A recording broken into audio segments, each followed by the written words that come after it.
Hello, hello. We just started recording. Live Saturday night. Hey. All right. So we're going to play Honey Heist. So the premise of this is It's a free-to-play app game for phones, and we're all going to play it on YouTube together. But if you do pay, then you win. Yeah. It's the best kind of game. So it's HoneyCon 2018. You three are going to undertake the greatest heist the world has ever seen. Two things, though. One, you have a complex plan that requires precise timing. And two, you are a goddamn bear. My God. So, language. And this start over. This one's already ruined. Okay. All right, start over. I'm ready. So you guys gonna need a couple six-sided dice. Do you set a program for that or something?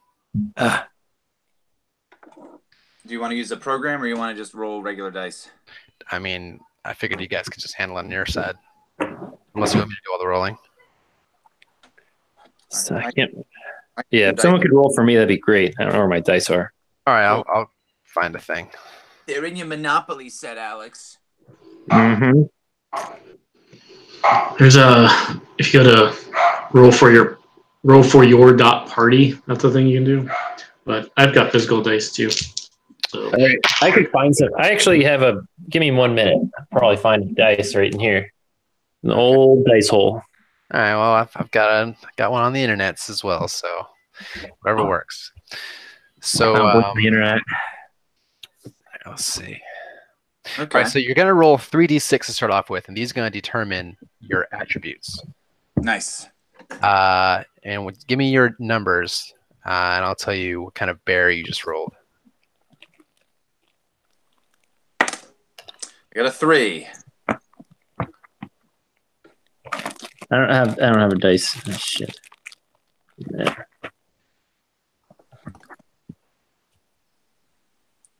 So you're gonna roll 3 dice total, and let me know when you're done with that. Bullshit. I rolled a 3, a 1, and a 3. All right, Austin, you are a retired grizzly bear, and you are the driver of the group. So as a grizzly bear, you excel at anything that involves terrifying someone.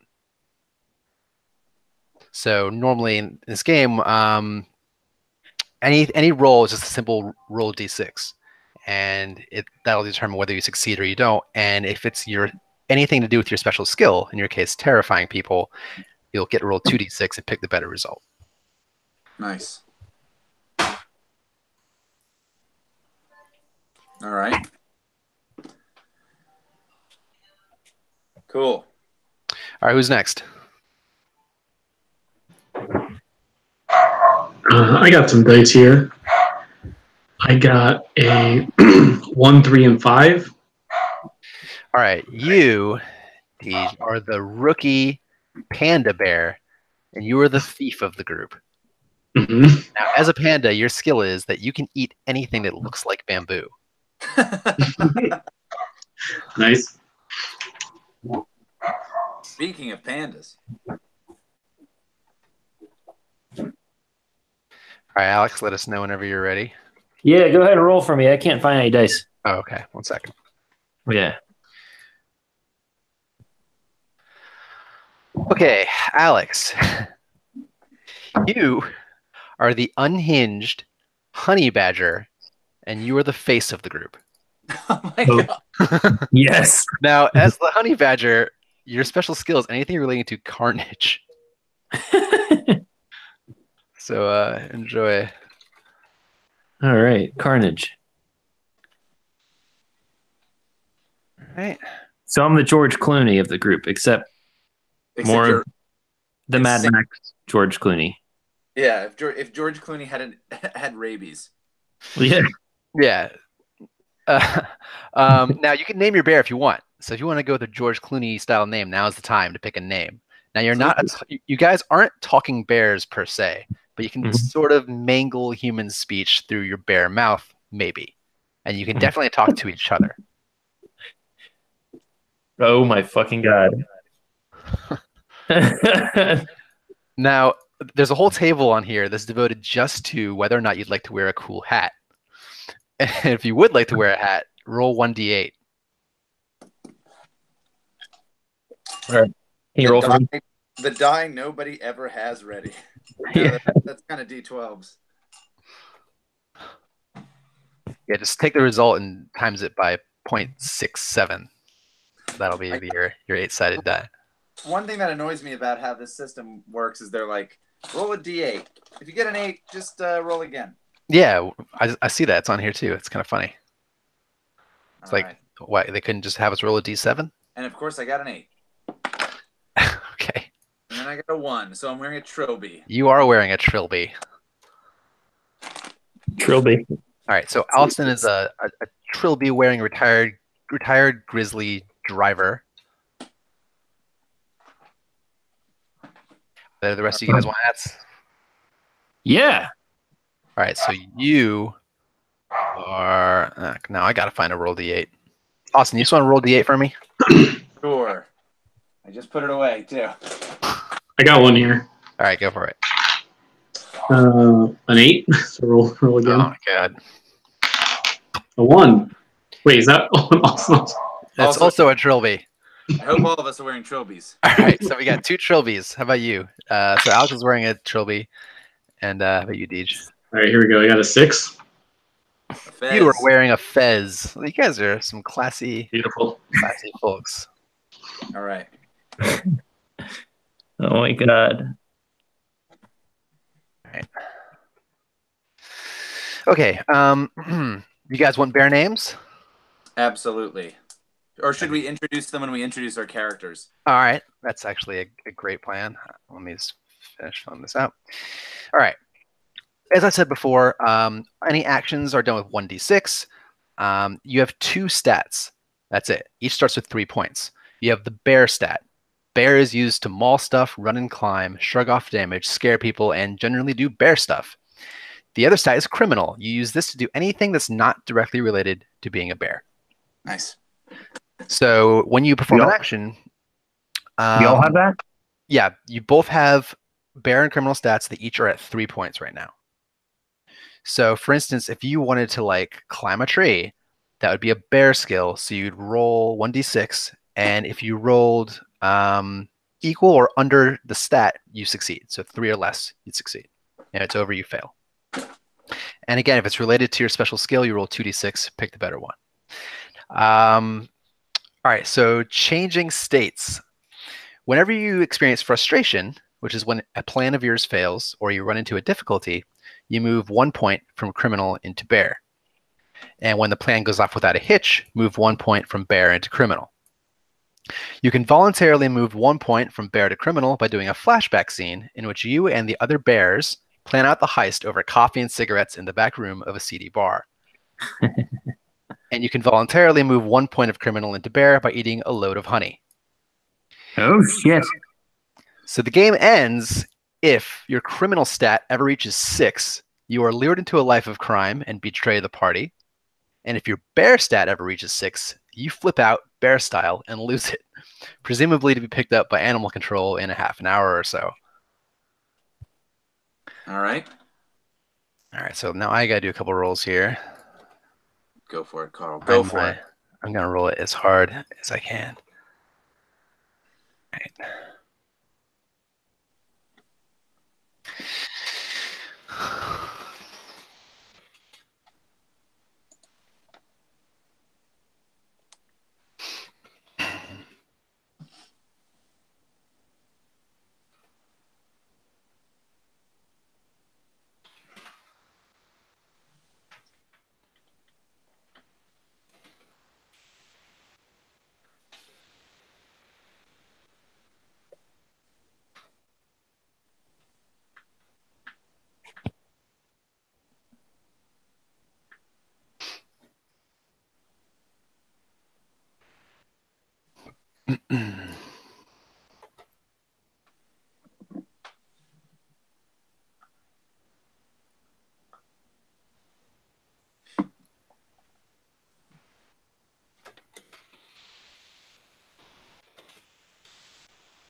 All right. I was worried. I was worried my computer wouldn't hold or my phone wouldn't hold a charge enough, and that even if it was plugged in, it would still eat away at the battery power too quick. But it's working. Good. 1 second. I just finished rolling. I'll be right back. Okay. Are you guys hearing feedback on my end? I can put headphones in. No. DJ? Okay. I'm not. No problem.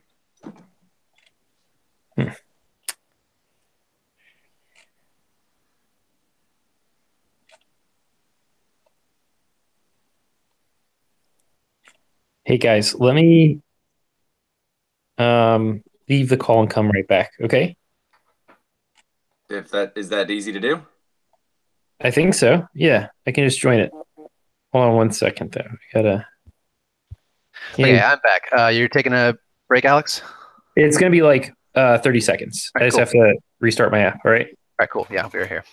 All right, cool.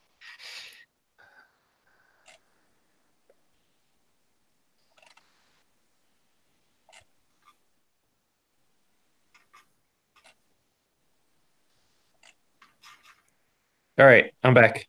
All right. Whoa. Okay. All right, so here's what you guys know, all right? And we're going to fill in the blanks as we go, I assume. So you guys are going to steal from HoneyCon 2018, which is being held... God damn it, Alex. Yes. Which is being held in a... Is Alex still here? I'm here, yeah. Oh, okay. It's being held in a busy convention center this year. And it is rumored that in addition to the largest load of honey any of you bears will have ever seen, they have a special attraction this year. It is rumored that they are holding on to Abraham Lincoln's beehive, which is thought to be haunted by his ghost. Oh, wow. You might be able to fetch a price for that. One of you might be particularly interested in just having it. Up to you. Now, all right.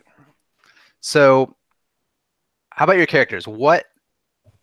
So, have you guys known each other for a while? Are you guys just being put together for this operation, or have you guys been planning this out for a while, like as compatriots? Yeah, are we like an old gang? You tell me. I think this is Austin. Did you have a bear name? Yes, it's Hybe Nathan. Hybe Nathan. Okay. All right. So why don't you introduce Hybe Nathan just like real quick, or whatever right. you'd want to say to the group. Ooh, so I think we see like a sick GTO or some like classic muscle car roll up.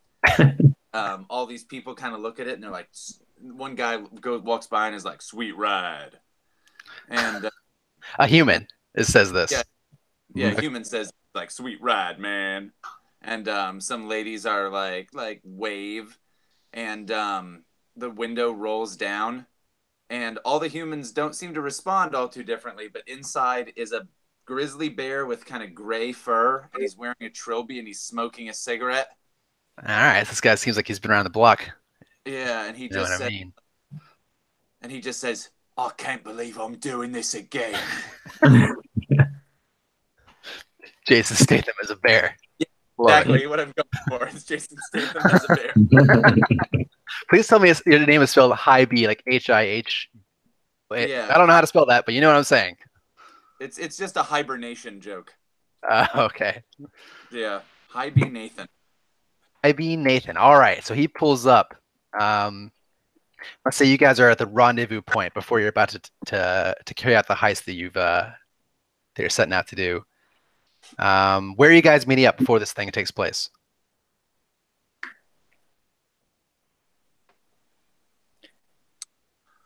So a seedy zoo. A seedy zoo. A seedy zoo. All right. So yeah, you guys meet in your the back room of a zoo, like behind some of the less cared for cages. It's like a trap door that only the animals know about. Yeah. Oh, can it be actually can it be like an abandoned zoo? Sure. Ooh. A seedy abandoned zoo? Absolutely. It's like real nasty. All right, this is where all the animals end up when they don't have anywhere else to go. And then they closed up shop and just left. They're like, all Yeah. right, animals themselves.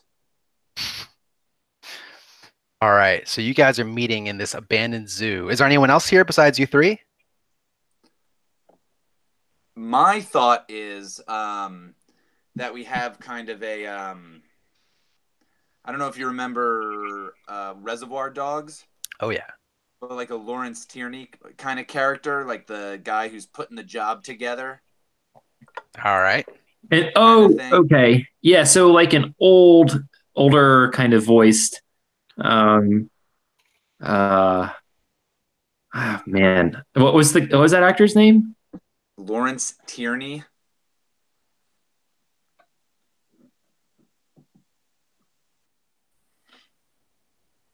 All right. So you've got like a guy here who's sort of helping you coordinate. Because I haven't seen this movie in a super long time, so I don't know if you had a very specific role. It's fine, just like tough old man voice. All right. So this guy says, welcome, Hy-Vee. The others are already here. I'm sure you're familiar. You boys already introduced yourselves? Did we lose Carl? No, he's waiting for us. So we're all in this back room. It's almost like the employee lounge, maybe. Mm-hmm. And what do we call this guy who's putting the job together? Wrangler. Ulysses. We call him The Wrangler, yeah. Wrangler. Ulysses the Wrangler. Love it. All right. All right. So what do we open up on with your character, Deej? Like, does your bear have a name?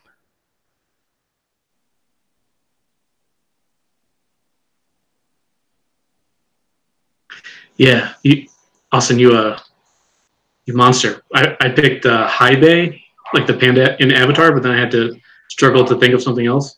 Sorry. So, it's this little, maybe this little tiny panda cub sort of thing. Okay, so you're like really small. Mm-hmm. I guess that makes sense, seeing as you're the rookie. Mm-hmm. All right. And so is this like the scene of, here's where he comes in. Right. So you and Alex are. How do you enter this scene where you're all meeting Ulysses the Wrangler just before you head on your heist? Yes. So I think this panda kind of just crawls over and struggles to sit up onto this chair, maybe that you guys are at a table, I'm imagining. And then he just puts down this set of keys. He's like, all right, guys, I got it. I told you sticky fingers would come through. Well, so what do you put on the table? This ring of keys. Oh, okay. Who's the Wrangler? Robbing the cradle? And you hold on. Ulysses says, so are these the keys that you've had made for this heist? Sticky Fingers, is that your name?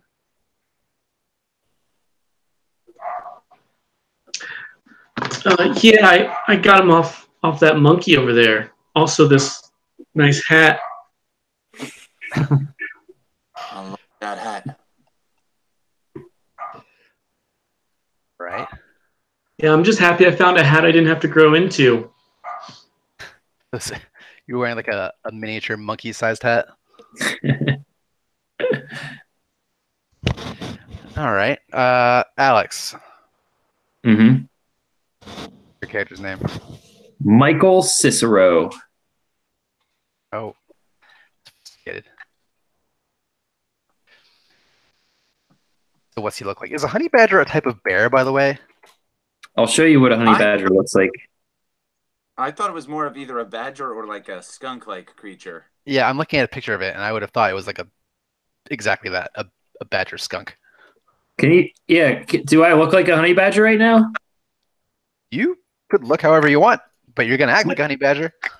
No. Look at my photo. Is it a honey badger? No, it's you with the dog. Damn it. I Sorry. changed it like 20 minutes ago and it still is. All right. Okay. Is that dog a honey badger? No way of knowing. Yes. No way of knowing. Yeah, honey badgers, we're like ankle height. We like kind of hunched. We're not a really pretty looking animal. Um, but yeah, I've got Michael Cicero. He's got some he he knows a couple waitresses around these parts.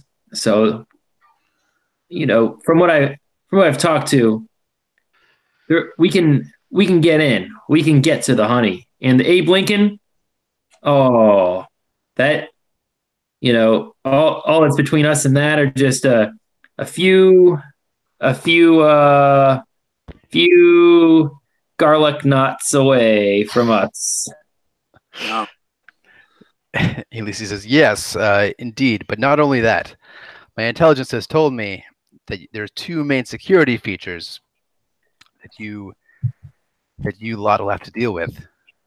I've heard that Lincoln's Beehive is under the utmost security. It is behind the best vault that money can buy. So I hope your keyring comes in handy, sticky fingers. And not only that, but after the hijinks at last year's HoneyCon, as I'm sure you all remember, they've hired armed guards, complete with bear tasers, bear stun prods, the whole bear security suite. Yeah, Listen, that's some minor league kind of shit they got going on here. All right. Listen, I'm not too concerned about bear prods and bear or even bear mace. All right. I'm a veteran of the honey wars. So then Ulysses says, of course, no one could ever question your experience, Mr. Cicero. All right, chill out, hotshot. Listen. I've torn off a lion's nutsack before. All right. We've all torn off some nutsacks in our day. But if we're going to get into this place and we're going to get out, we can't be just gung-ho. We got to think smart. Ulysses says, yes, do you wish to review the plan before you head out? He says, I already reviewed it. Getting too old for this. Yeah, the plan looks good. Very well. Then, gentlemen, I'll meet you at the rendezvous point at tonight. And I wish you the best of luck. There's a long, slow shot over all of our faces. And I think Sticky leans over to Cicero and is like, wait, there was a plan? Was I supposed to look at that? Is that going to be a problem? Oh, shucks. It's okay. I guess I'll do. You'll be fine, kid. You'll be fine, kid. Just follow my lead, okay? Let's go through it again one more time. All right, and we cut away to us. All right, I'm going to make myself a drink. Go ahead. Doing this thing. I start going through the cabinets and getting like old expired, milk, dried milk formula and mixing it up in a shaker. Okay, so if you guys are going to review the plan, then basically know. Rather than us review the plan, if I can make a suggestion, since one of the ways that we get points back, we almost like heal, is by doing flashbacks where we're discussing the plan. I kind of think we should just start in media res with different parts and piece it together, if that's cool. That's totally cool, but just keep in mind, it's not entirely like healing. It's like you're trading one for the other. So you'll lose a point in bear and you'll put it in criminal, which is totally fine. All right. So how does that work? All right, so I think if you're cool with it, I think there's that shot of all of our faces kind of in this break room, and then we cut to HoneyCon and all these people there, going to different booths and talking to folks, lots of people in suits, and Then we kind of have a shot of outside the parking lot, and we see a big. We see like we see a van shows up. Mm-hmm. And the van says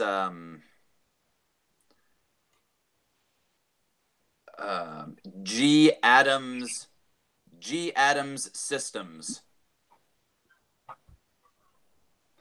and as the camera pulls around, you see that Hybe is driving the van, Naturally.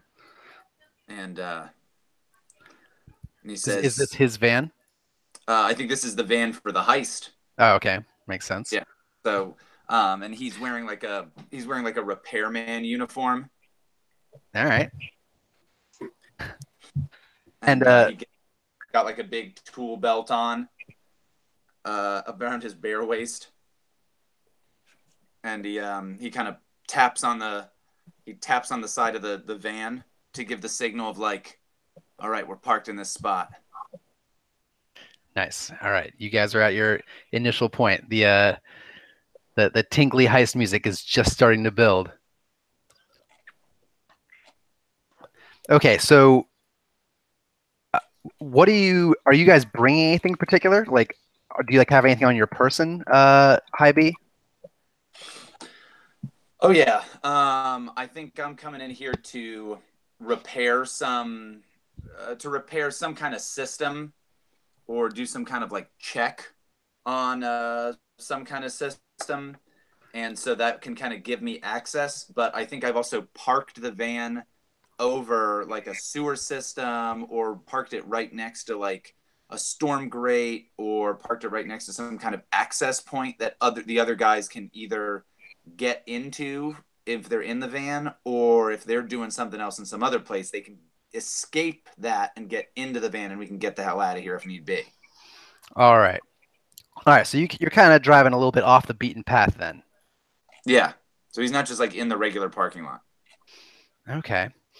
So as you approach this very large convention center, like I'm picturing like Dragon Con or something, like it's very highly populated.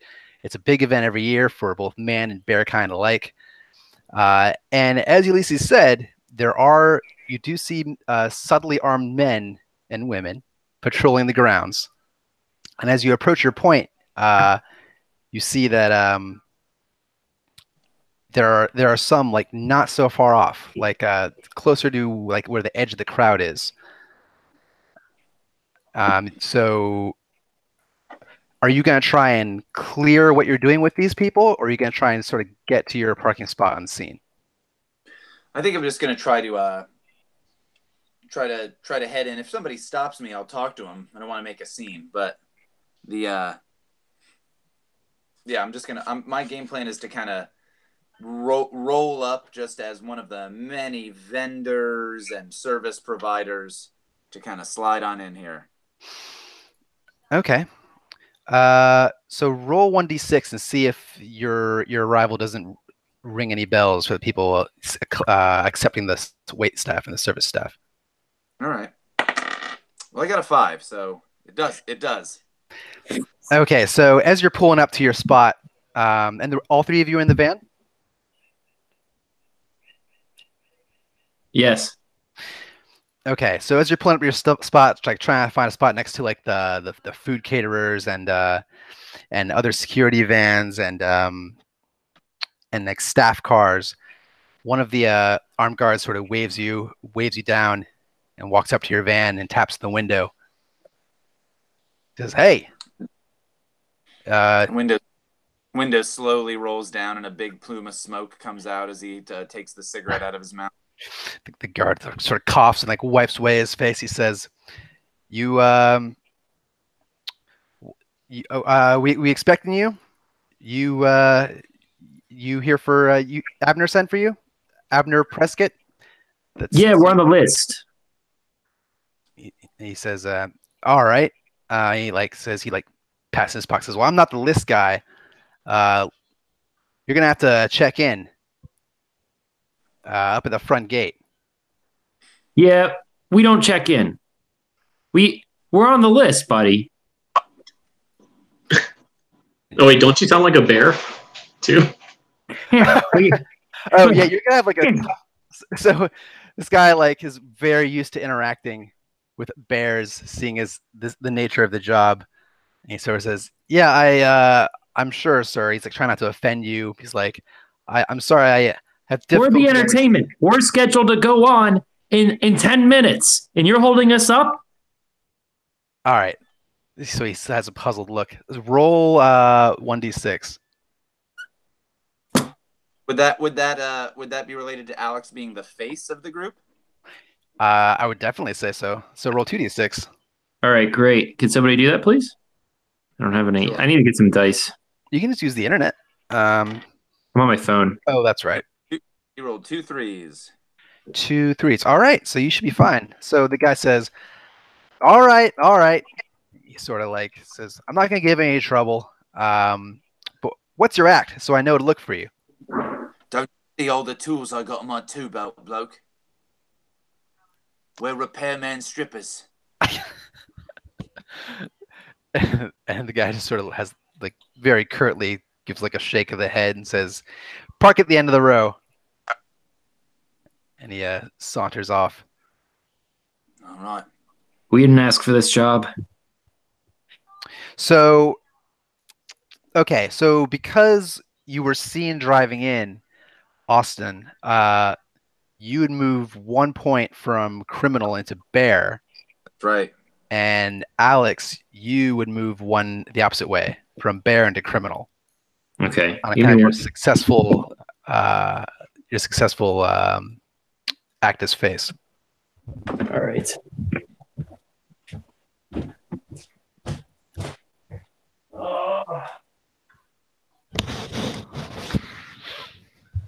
What happens again if we go to 6 for criminal?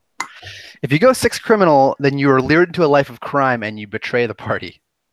Yeah. So basically, either one, you kind of are out of the game once you hit either one of those. Right. So it seems like it's about maintaining a balance. Okay, so you get in your spot without any more trouble. There's very few people back here compared to the front, which is teeming with like crowds. Everything's about balance, bro. What was that? Everything's, just find that happy balance, the happy medium. That's right. Yeah. You just got to be you. Yeah. It's hard not to be you. So you're kind of away from the din of the exhibits and the crowds and the vendors, and you're in the back like staff lot. Sorry. So is this a gradient in between bear and criminal, and is bear 0 and criminal 6? No, you've got 2 separate stats.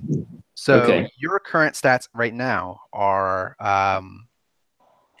you have 4 in criminal and 2 in bear.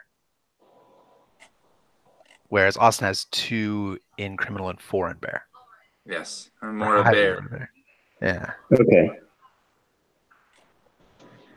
So, all right. I think we're parked right near a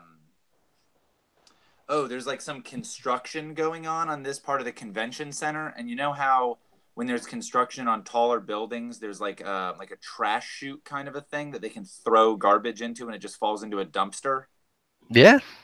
We're parked right near one of those in case so we can make an easy egress if needed.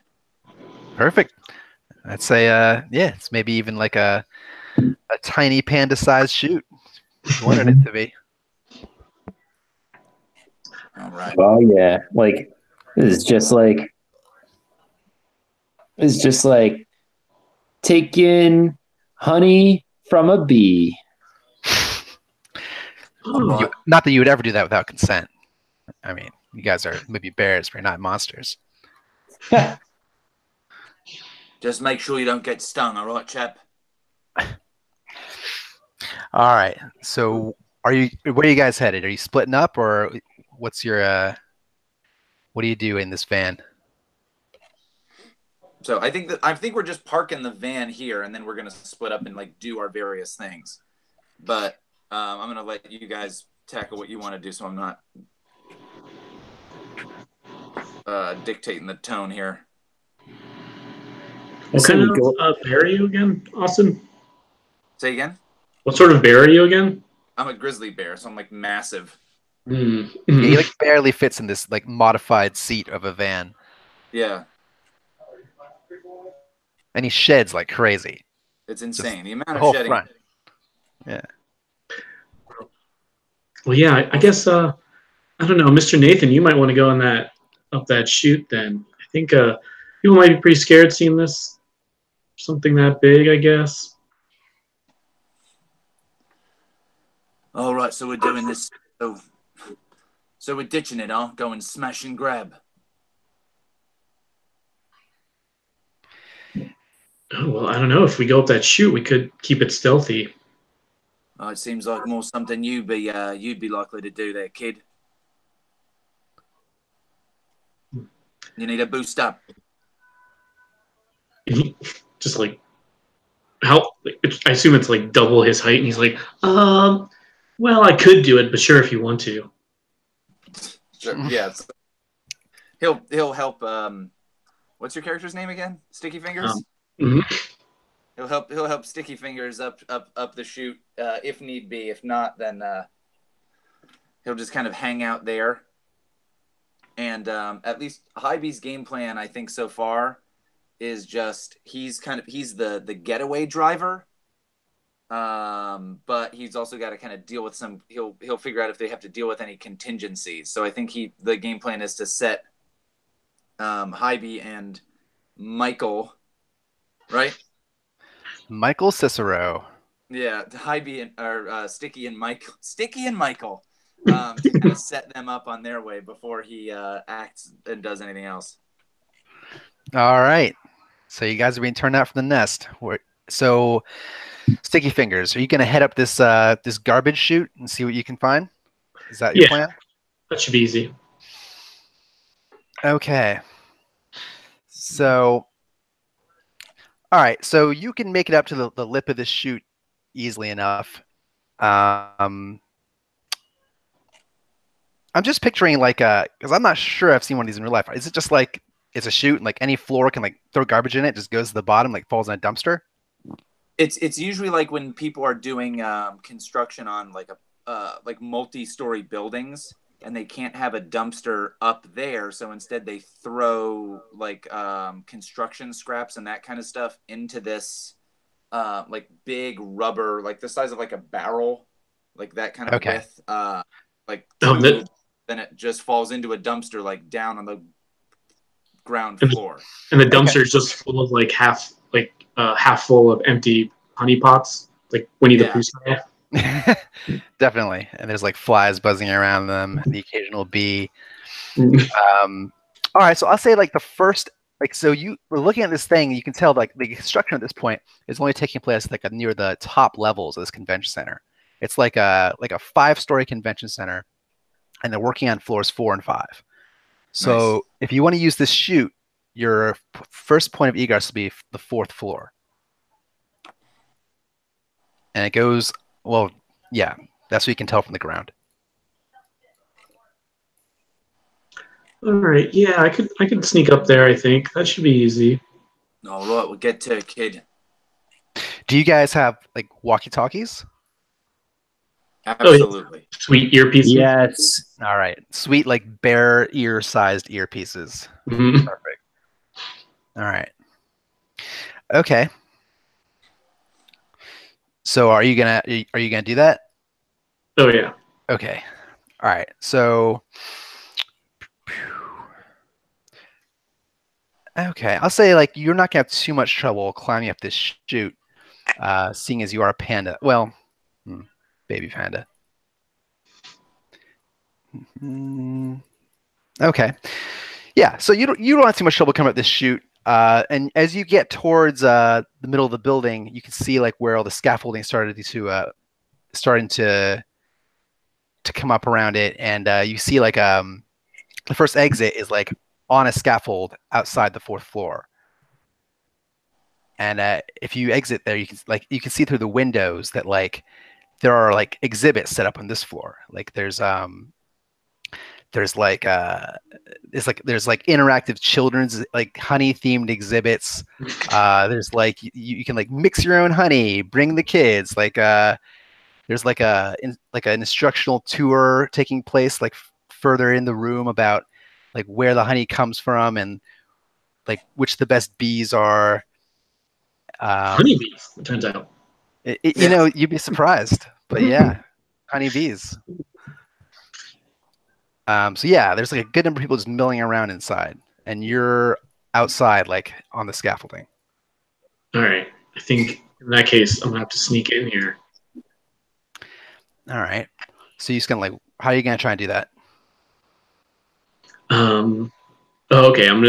This is like a cat burglar style because I'm a thief. So of course this is easy. I'm gonna do the with my claws like and make a perfect circle, bring it out. Yeah. Or from the inside or the window. I mean. Okay. All right. So, and you're trying to do this without being like seen by anyone breaking in, I would imagine. Yeah. All right. So roll your criminal stat, and you're a thief. So obviously you'll get 2d6 for that. All right. All right. My lowest is a 2. All right. No problem. So you get on the scaffolding, and when it seems like most of the people are sort of like on the other side of the room or like sort of a dead area of the of this large, expansive floor, you very expertly take one lazy finger and make a circle, and your other paw darts in and catches the circle of glass before it hits the ground, and you can climb in, no problem. And I move one stat for so your bear will now be 2, and your criminal stat will be 4. Wait, am I doing that right? Hold on a second. Yeah, I think so. No, I don't think I'm doing that right. No, I am. When the goes off without a hitch, move 1 point from bear into criminal. Yeah, right. Okay, cool. So you're at 4 criminal, 2 bear. All right, so you're in. Nobody's seen you. You sort of got a little corner of this room to yourself. All right.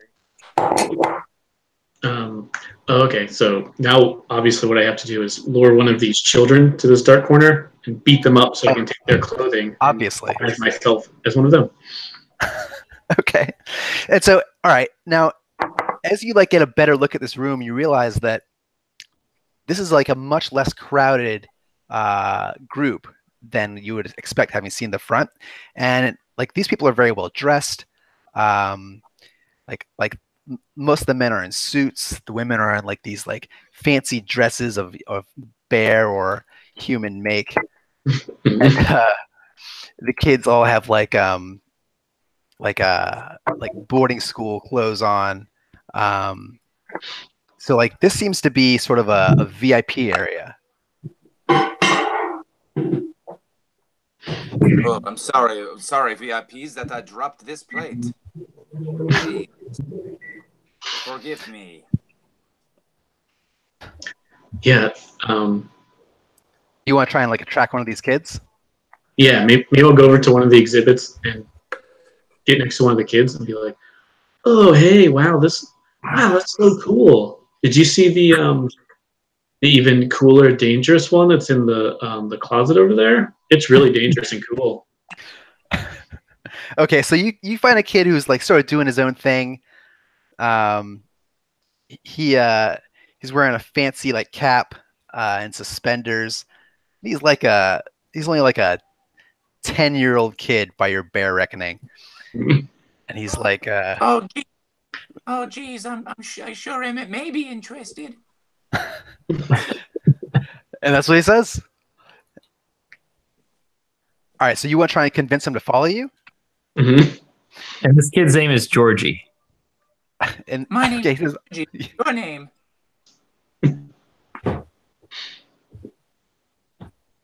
So does Georgie follow him? Well, he's asking you your name. Yeah, Georgie's waiting for your name. Don't be rude. Oh, geez, I'm sorry, I didn't even hear that. Yeah, my name is Bearden. Oh, that sounds like a real name to me, Georgie. All right. You want me to go with you, huh? Yeah, it's really cool. All right. I Yeah, guess I'll leave my friend Chris Hansen and come and hang out with you over here. Okay. All right. All right. So roll your criminal stat, uh, Yes. and I don't unless you can Oh, think of a pardon, way. Lord. I don't know if this has anything to do with either eating bamboo or being a thief. yeah, I don't know. What happens if you tie your score? Does that still count? That counts. So Yeah. you get a 4. All right. Yeah, I got a 4. All right. Yeah, Georgie is pliant. He's just been surrounded by No. bears all day, so why shouldn't he trust another bear? You know. Oh, I thought I'd be in for a big surprise if I went out into the woods today, but no. Oh, by the way, you're also at 5 criminal now, Oh, yep. and Ooh. 1 bear. 2 bears. Sorry. Wait. Is that 1 bear? Yeah, 1 bear. Yeah, 1, yeah. All right. Okay, so Georgie like follows you, like skipping along. Where do you take him? Yeah, I move into the supply closet. Oh God. God damn it. Oh God. Okay, so sure. And this is streaming live on YouTube, or I just want to remind everybody that. Yeah, I'd say it's Oh, not too geez. hard for you to find I've seen someplace. a closet this big before. So this closet is full of like other exhibits that like some like from like past years at this convention center, like things that didn't like quite make the cut, like old honey themed exhibits that people have already seen. It's just kind of like a warehouse, like a not like a warehouse, but like shelves of like less impressive stuff that didn't quite make the floor. Mhm. This is good. So I think the way this is set up is I have to use a bear thing or I'm out of the game. So I think so. You now that I either have have, you either have to use a bear thing or have a scene, a flashback scene of like planning this heist. I'm sorry, the other way around. You have to eat a load of honey. That would be the other thing you could do. Oh, true. Oh, is there any? So this is full of old honeycomb relics. Yeah. Any honey left over? Hold on. It looks like some of these sort of like boxed up crates could be promising, but you'd have to search for it. And meanwhile, Georgie is like, what am I seeing in here? Everything here kind of looks sort of old. He like runs his hand over something that's got like a little layer of dust on it. Yeah. All right. I think I have to bear it up. I think I'm going to just maul him to take these clothes. Okay. Okay. You're just gonna straight up like go bear on this kid. Mm-hmm. All right. Okay. Okay. Oh wait, here we go. I'll say, oh hey, you know what? There's one right over. Look at this thing. Look at this box over here, and wait until he goes in front of me, and I'll back claw him using my thief ability. you bear claw backstab? Mm-hmm. Sure. Okay. Oh my God. Okay. Roll 2d6. Oh nope, my lowest is still 2. I need to get a 1. Okay. Okay. Let me think here. Okay, so what did you want to do? Did you like want to take his clothes or? Yeah, I think the plan was to knock him out, and then in order to take his outfit. Okay, so you bear claw backstab this boy, and it just goes through him like just and it there's no resistance. Like you are like claws deep in this kid. His little outfit, which was adorable, is just ruined, and this kid just like drops to the floor, just bleeding profusely. It's not looking good. Also, his shirt is ruined, and like, oh man. So, all right, this kid is okay. Okay, I'm gonna leave you there. Alex, while Sticky Fingers was upstairs mauling a small child to death, what have you been doing?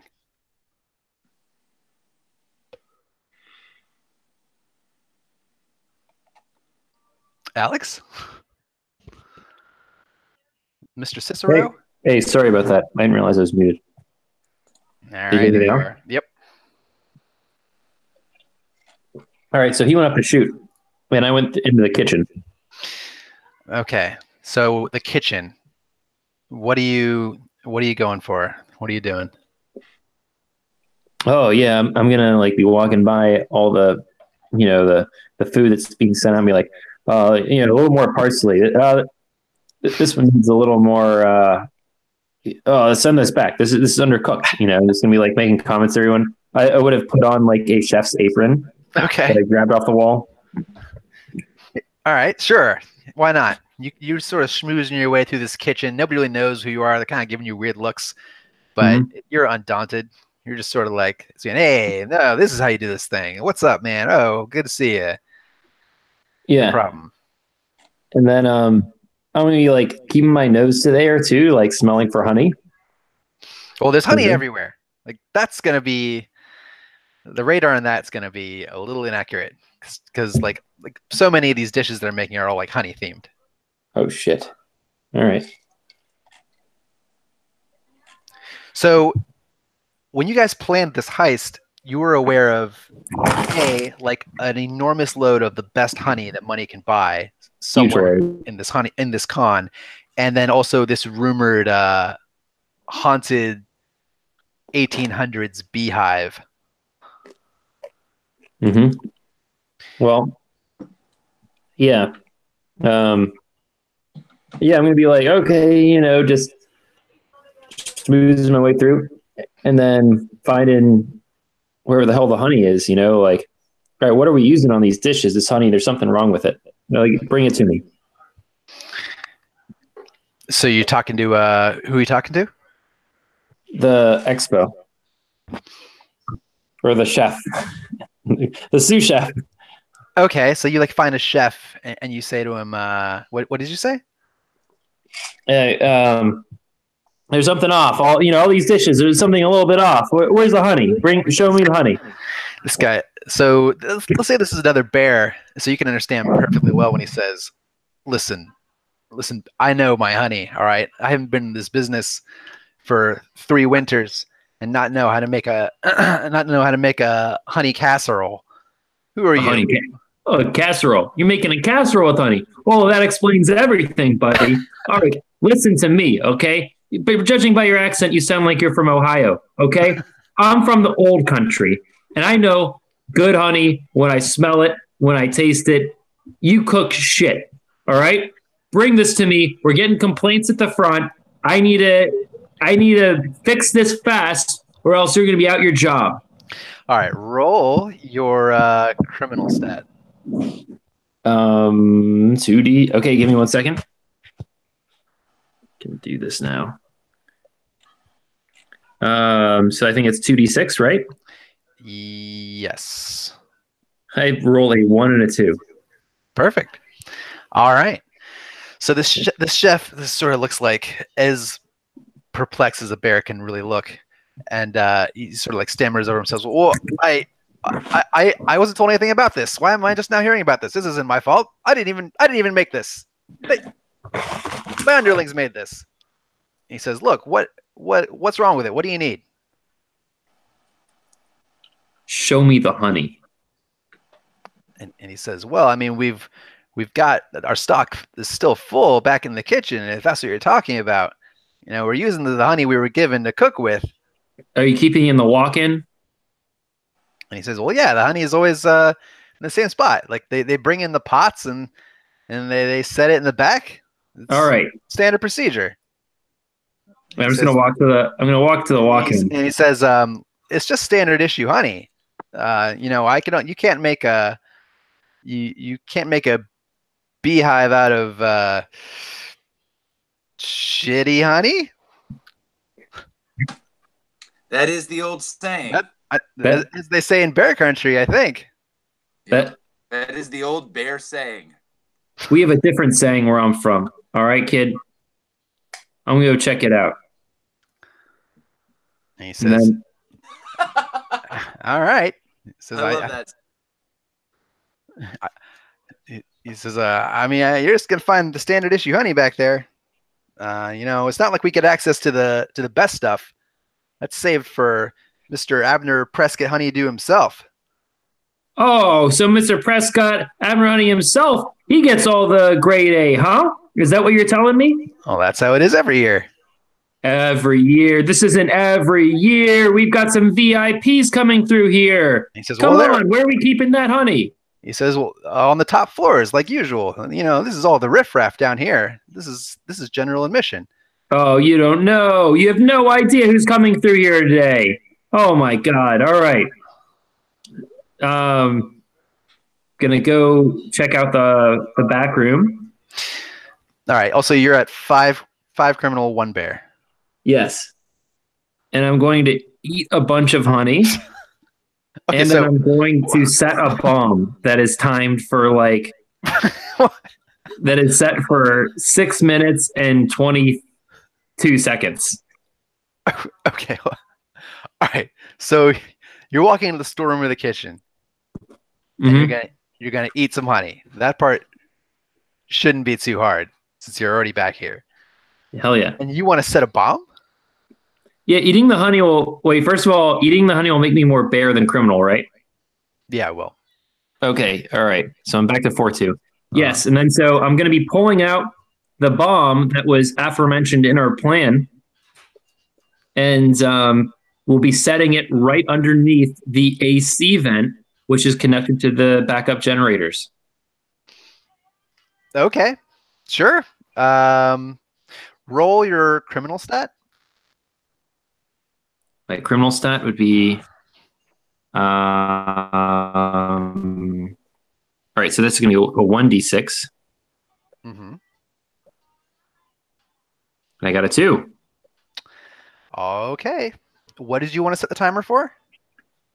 6 minutes and 22 seconds. All right. You have set up a bomb, the foreknowledge of which I have no idea as far as the other party members go, but it's in there. That. You tap the thing and the timer is going.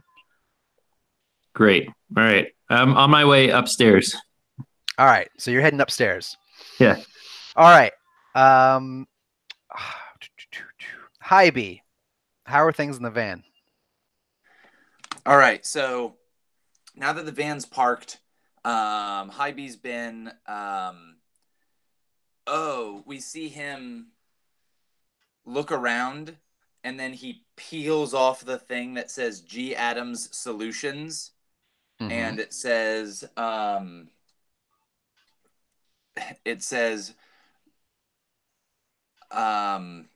trying to think of another good. It says T Ruxpin Security. Okay. And he kind of he switches he pulls a little like name badge thing. It still has like the same like fake name on there, but he pulls the thing off that says G Adams Solutions, and he throws that into the floor of the van. And he's got to go. When we have to get out of here, we're going to need to make sure like all these gates and that kind of stuff can't just close. So basically he's got to get into like the security system kind of stuff and open that up or like get control of it. So he kind of is walking around in the back, looking for the like security system panel.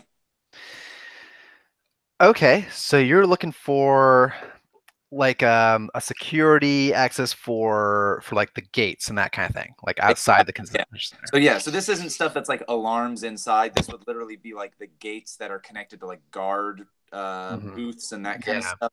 So that we can just have control of them, or just when need be, it's like all of them just open.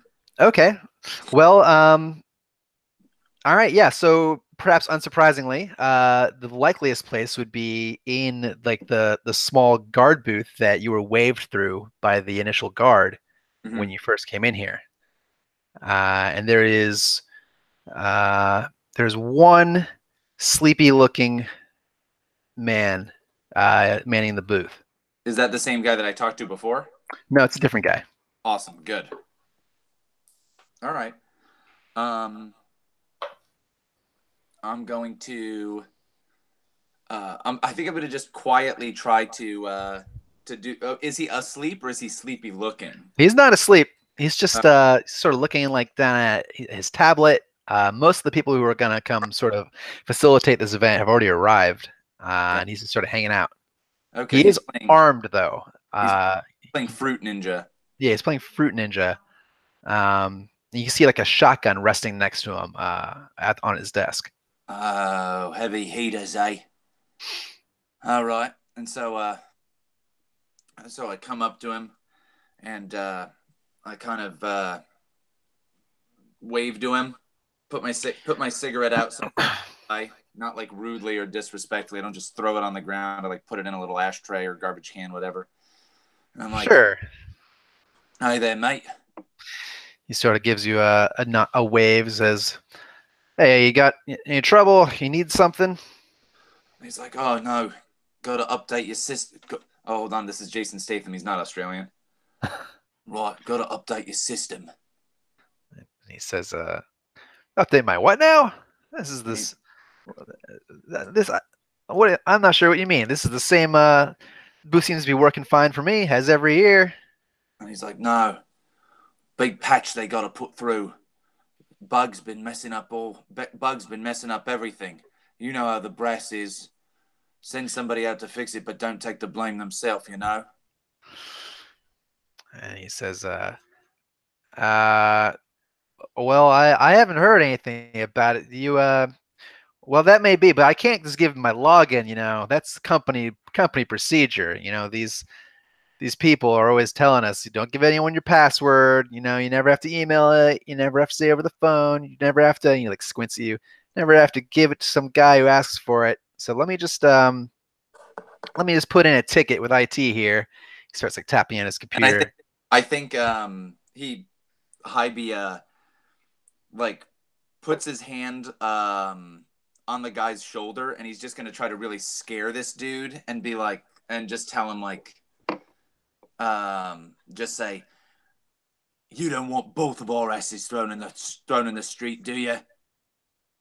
And he's just gonna scare this guy into being like, "Okay." Okay, so go ahead and roll for that. Awesome.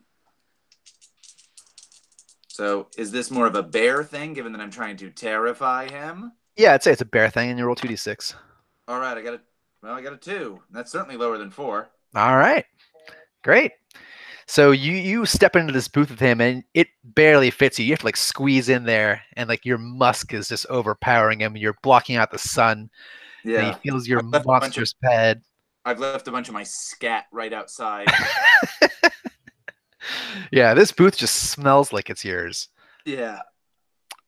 He says, "Whoa, okay, man. I don't let me just. Whoa, all right. Don't let me get in your way." Yeah, sorry. I need this job. Times is tough. And he says, "Sure.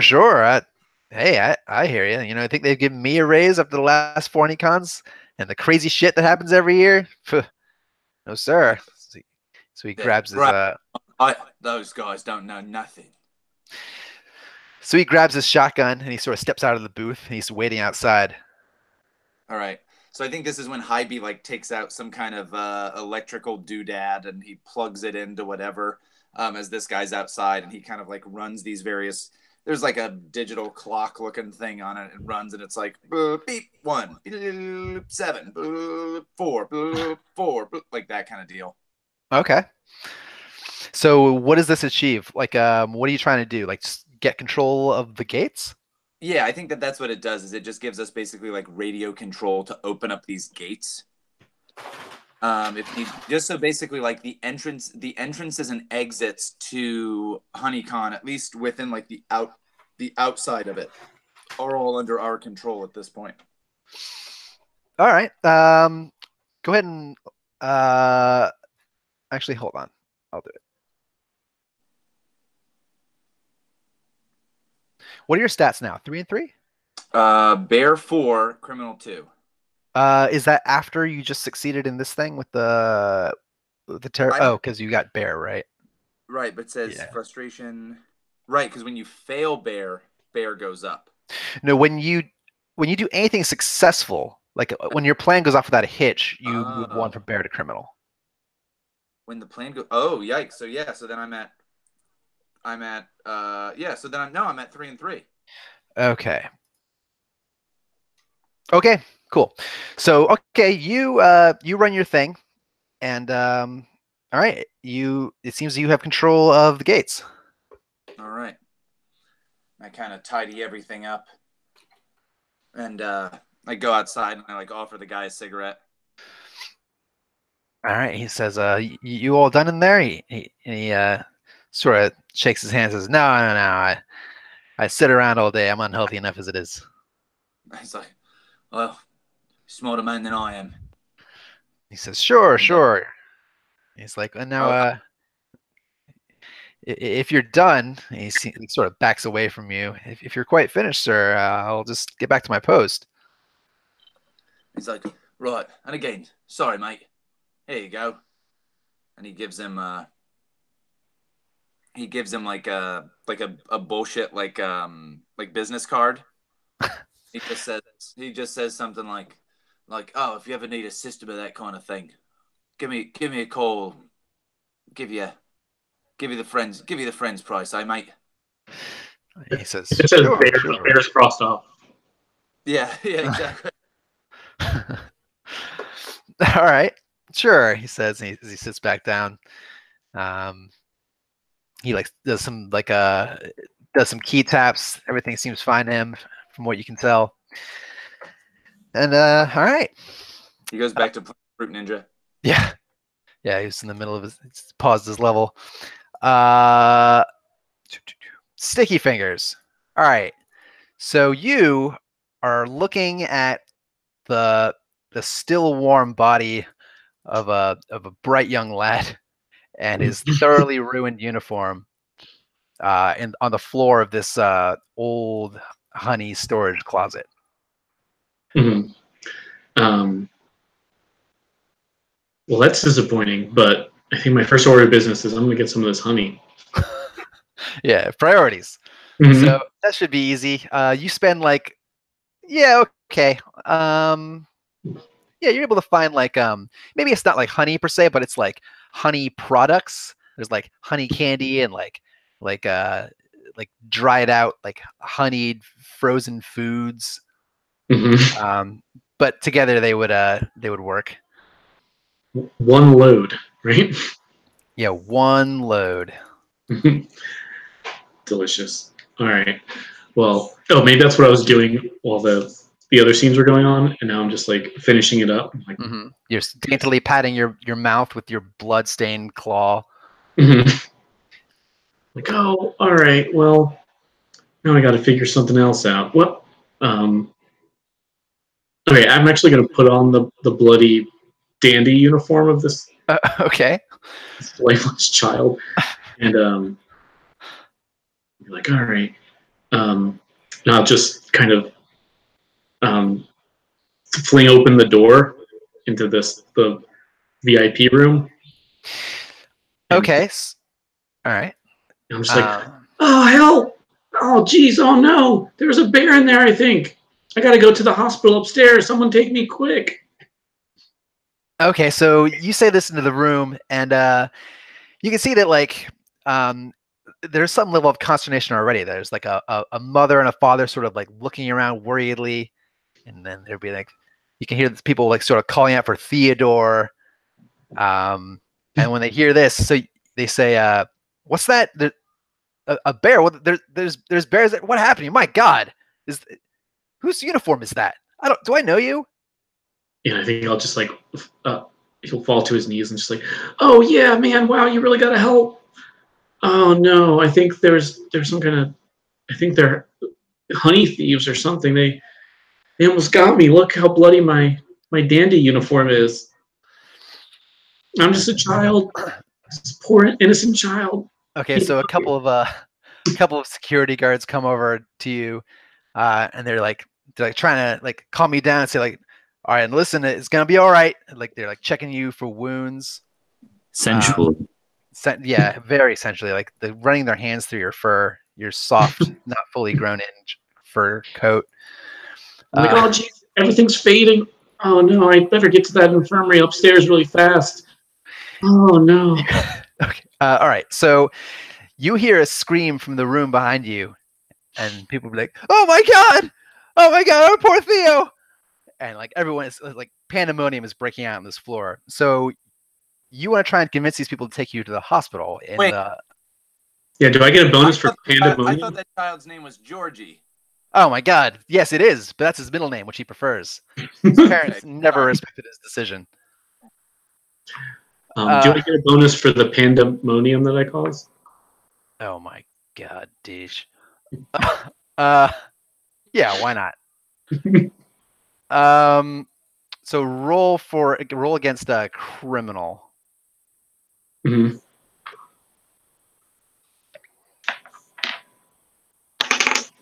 I got a 3. Oh no, okay, yeah, I got it. You got it? Mm-hmm. Okay. So these security guys are like, all right, we gotta get him out of here. It's like I don't know what I'm doing here. Let's get him to someone who does. And you're being escorted by. Yeah, as they're escorting, I might say like, "Oh yeah, wow, I'm just so, faint that I almost forgot there's a naked boy in there that he saved me. I think he sacrificed himself. Probably. I think that's it. He was naked." One of these guys is like, listen, who attacked you? Like, what happened in there? Oh wow, I just don't even know. It was so dark in there. Oh, I think it was someone trying to steal honey or something, I guess. Like that's why you're guards and you have guns, right? That's the reason, I assume. He says this shit every year. These goddamn bears. We don't get paid enough for this. Yeah, boy, yeah. Good thing. Sorry I had to take you away from, like, where were you guarding? I heard there's like a beehive. Were you over there, I guess? He says, look, kid, we're gonna get you to the nurse's office. They'll sort you out there. We got a bear to catch. Yeah, I know. I'm about to die. This is almost like a Make-A-Wish Foundation situation, but I guess you don't have to answer my questions. It's okay. I might just die with not knowing it. It's okay. He says, look, kid, like everyone knows that Mr. Prescott Honeydew keeps his stash for the best of the best. Everyone knows that.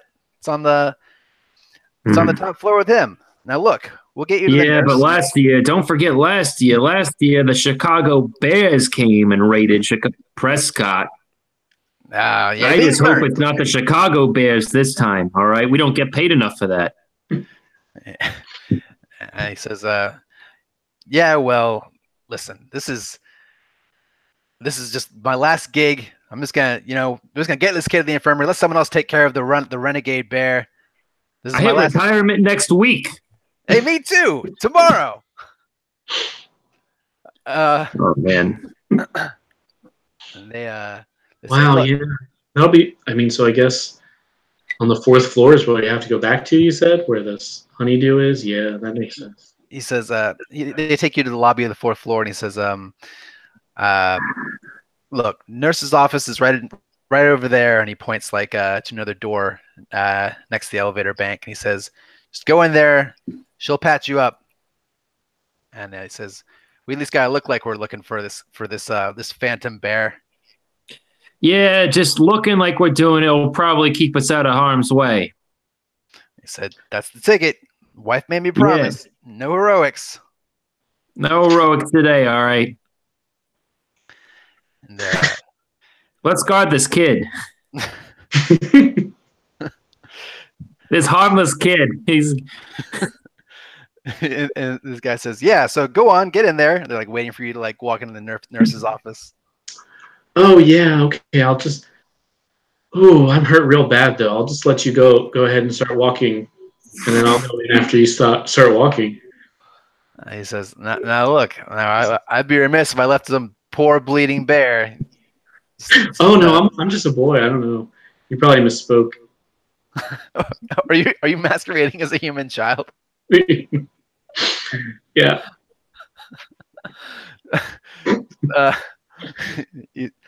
He says, all right, look, I'll escort you in. You must be in shock. He like grabs you by the arm and he starts Yeah. bringing you to the nurse's office. Hey, this kid's kind of he's putting up a little bit of a fight here. We don't want his parents saying nothing to, we don't want any no charges or anything. Oh yeah, my parents were VIPs too. I mean, I can. I'm just about to pass out now though, but and you touching my arm and moving me really hurts it. I think that's mostly where that person got me. That's where my wound is most severe. I think. It sure. Okay, surely roll. hurts. All right, roll criminal. Okay. My God. Okay, I got it again, but now I'm back up to 5. All right. They say, all right, suit yourself. He says, just right that way. The nurse will see you. And he says, come on, let's go do our jobs. Josh, you got any sick days left? This might be a good day to use them, huh? He says, you kidding me? Nah, no sick days, no PTO in this job. What, they give you sick days? Nah. Nods as they're walking off. All right. So, all right, you're in the lobby. You're next to the elevator bank, and a couple of doors, one of which is clearly the nurse's office. All right. So now that those rooms have gone, I'm ready to. You said I was on the. Or they Not said rooms to go. Those rooms are gone. Ew. Oh, good. Good one. But so we found, or those people told me that the valuable honey is supposed to be on the 4th floor, right? The 5th floor, which is the top floor. You're on the 4th floor. Okay. Then yeah, I'm gonna go over to the top floor. Maybe. Okay, so sure, you can get an elevator. You can see this elevator only goes to the 5th floor on the roof. So like there are no elevators on this bank from like down to the 3rd floor. Better. Okay, so. Oh yeah, actually I forgot we had little earpieces. Just a second. Hold on. Sure.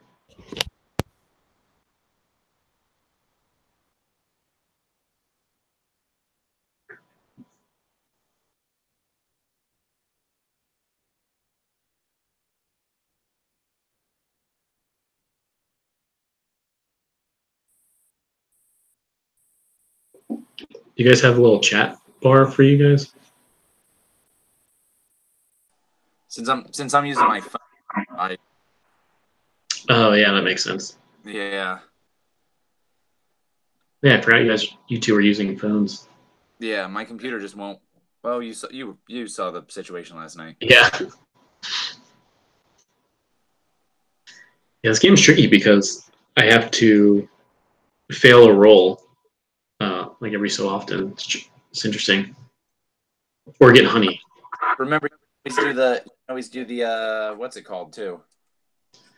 Yeah, that's pushing my criminal up though. Okay, I'm back. Okay. Yeah, it's funny. Like if you do a good job, then you're in constant danger of losing all of your bareness. Yeah, so I think what it's telling you to do is just make ridiculous things that will probably fail. Yeah, I think so. Okay, so sure. Let's say that your scene ends with the doors opening on the 5th floor for you, and as the doors open, you can see this like wall to wall is just adorned with like the brightest, shiniest, most drippingly appetizing honey that you've ever seen. Oh yeah, this is a good time to switch over because I'll go to my earpiece and be like, "Oh, hey guys, it's just me, Sticky Fingers. If you didn't know, I'm here. Everything's checking out. All systems go." And so we see this being played over Mr. Cicero's earpiece, and as Cicero is doing what? Alex, you on mute again? Hey, sorry, I was muted. What was that? All right, so you just got over the walkie that Sticky Fingers is all systems go. The plan is still going fine for him. What are you doing? Oh, I'm marching up the stairs right now. You're trying to get to what, the top floor? Mr. Phillips, what was his name? Phelps? Who? Oh, so the convention organizer is a man named Abner Prescott Honeydew. Yeah, we're going to Honeydew's quarters. All right, so you, if you try and take the stairs as high as they'll go, they only go to the third floor. Okay. So you have to find another way if you want to get into the VIP area from there. The third floor is still like general admission, and it's like full of it's crowded. There's people all over the place. Yeah, right, I'll take the elevator. Well, that same situation. So like you'll have to find another way to get to like the VIP areas, which are the fourth and fifth floor. Go to the secret staircase. Oh, well, why didn't you tell me anything about the secret staircase? All right, so I run into this waitress that I knew back when she was younger. All right, I say, Jolene, why aren't you working the tables? Why aren't you doing, by tables, obviously I mean, the blackjack tables, the craps. I'm not telling her how to do her job. All right, I'm not that kind of guy. Not the kind of I'm not that kind of bear. Yeah. So yeah, I see Jolene. I lock eyes with her, and so is this someone you've like worked with before that you recognize, like on the what, serving drinks? No, she's an ex. Oh, okay. A bear or a human? She's a human. Oh, nice. She like, and she's also played by Julia Roberts. okay, like young Julia Roberts or like current Julia Roberts? Current Julia Roberts. So she's like, well, middle-aged Julia Roberts. Not current. God, I'm not that. Yeah. Okay, so sure, this woman recognizes you. Says, "Oh, what are you doing here? Are you causing trouble? I swear, if you're causing trouble, at least give me a heads up." Jolene, such a firecracker. Says, "What do you want, Mike?" Look, I couldn't help but notice you. I'm in the convention, but you're looking good. He says, "Yeah, I always am. Listen, if you're just gonna chat me up, I can get that from any number of other bears on the floor." So Jolene, I think I'm probably the only bear on this floor who knows that you have no business waiting tables. That I'm pretty sure you're the one who's up to something. She says, She says, "Oh yeah? What if I am? What are you gonna do? What would you do? Rat me out? Just like the last time after our last big heist, you left me high and dry?" Jolene, that was a different time. I was a different bear then. So, look, You look like the same bear to me, just fatter around the midsection. Look, you've got a point, but oh man,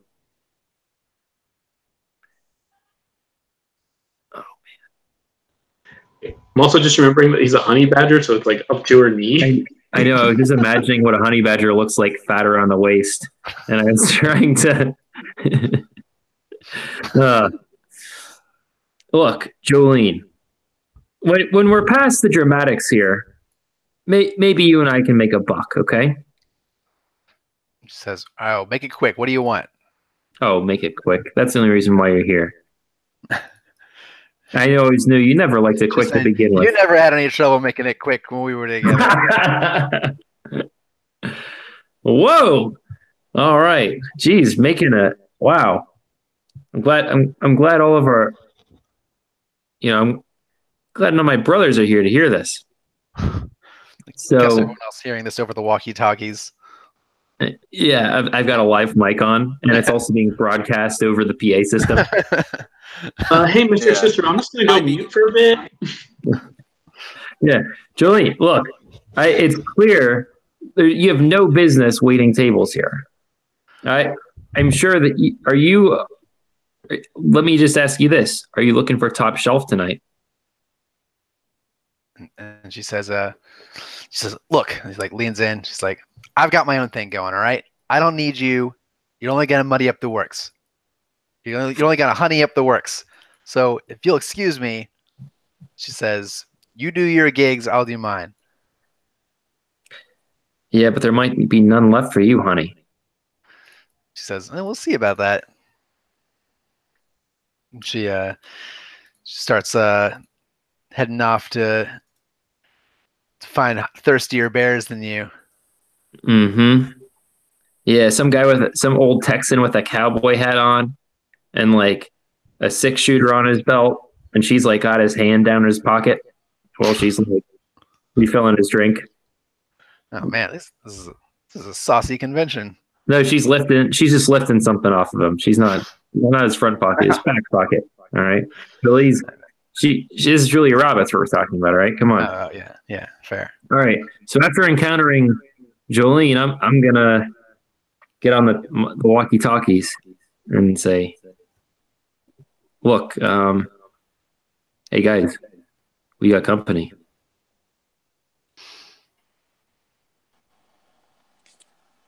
So you guys are both hearing this. I'll say this is happening like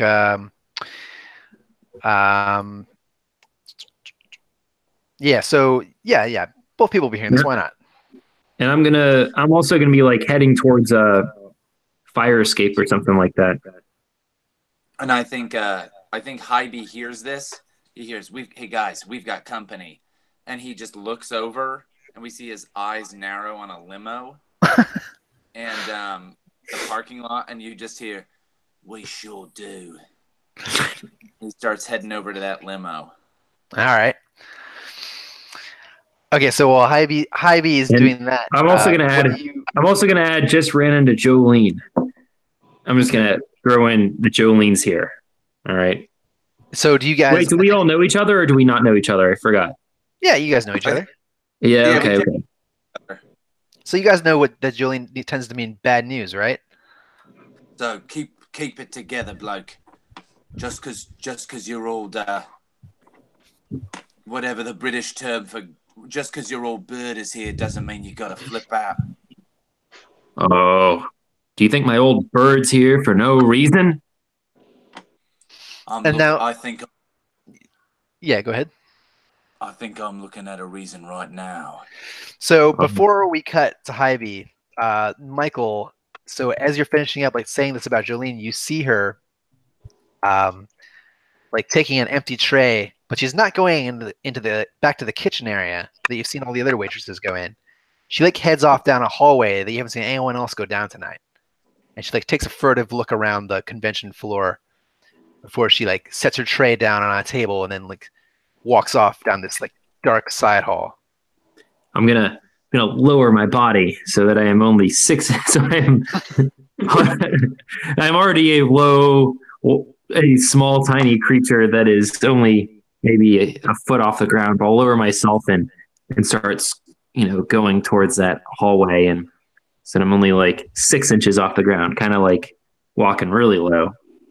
And then look around the corner. Well, yeah, I'll be following her. All I'll just say is I'm following her. Okay, so the last thing you see when you start following her is she like makes her way to like down some winding halls, and she finds a door that one bear is standing outside. Seems to be waiting for her. They exchange words, and she takes out a key ring and opens it, and you can see there's a staircase, and she starts heading through it. She always had a way with bears. Okay.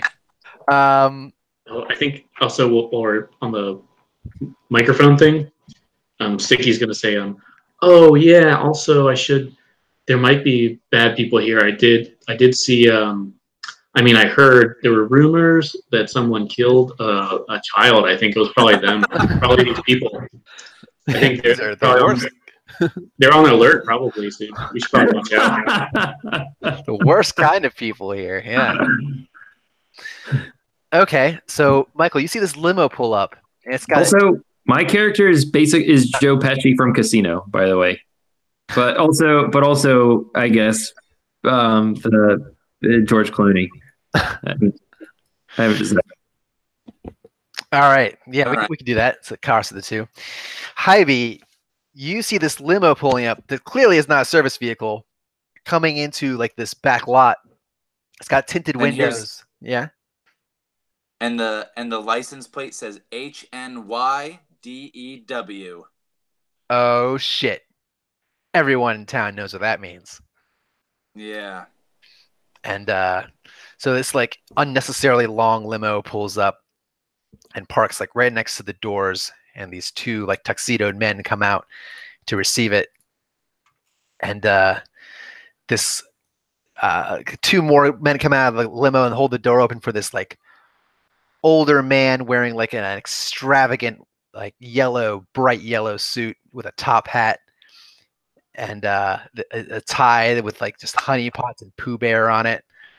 And he steps out. He's very tall and thin, and he's got like a box in his hands, like a crate that says fragile down the side of it.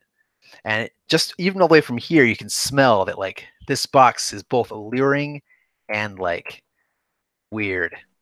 Like, So yeah. Yeah.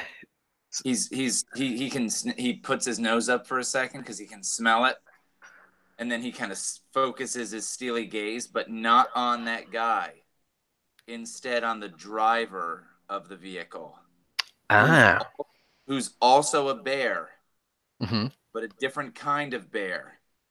He's a big, beefy, hunky man with a mustache. He's a gay bear. So this man could. It's a San Franciscan bear. Yeah, this man, you see a kindred spirit. Like this guy could give you a run for your money and all the things you specialize at. Well, here's the thing. He's in leather. He's in a suit. It's a leather suit. But yeah, and Hy-Vee looks over at this guy, and he does see a kindred spirit, or someone who used to be a kindred spirit, till he betrayed Hy-Vee. Dun dun dun. It's Hy-Vee's old partner. Oh no. Do you remember your partner's name?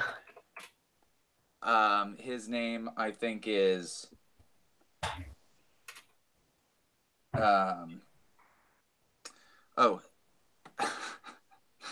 think it's Sockeye Jones. Old Sockeye Jones. All right. Does he see you? Oh, I think I don't think he does personally, but Hy-Vee wants to wait till everybody's back in, like these other guys have gone, before he's gonna maybe go like he can't resist. He's got to confront this guy. All right. So you watch Mr. Abner Prescott Honeydew being escorted in and scurried off into the building with his strange cargo. And Sockeye Jones, he may have sold out to the man. He may have sold you out too, but he still knows how to drive. He waits with the car, professional as can be. All right. And I think how about DJ play Sockeye? Yes, please.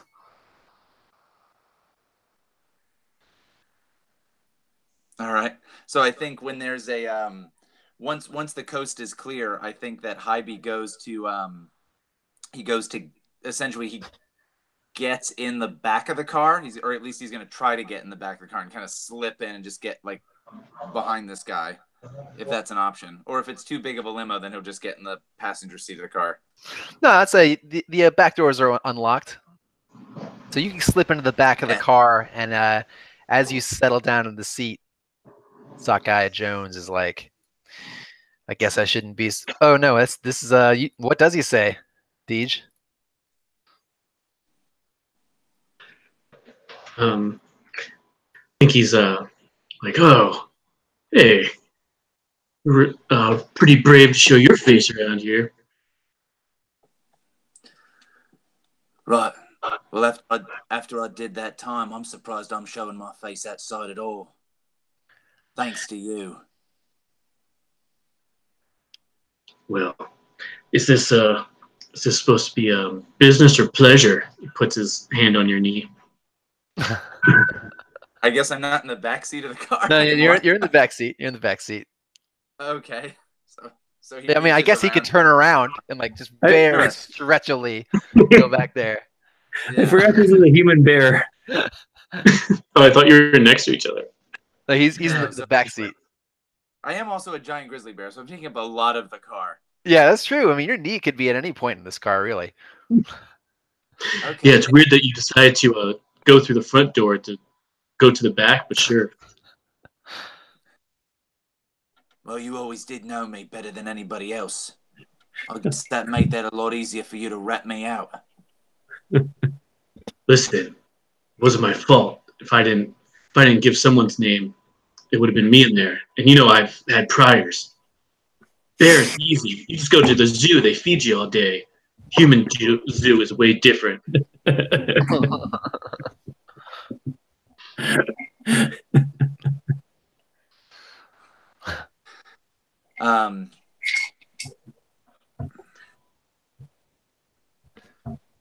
You've got yourself one more chance, Sockeye. Either you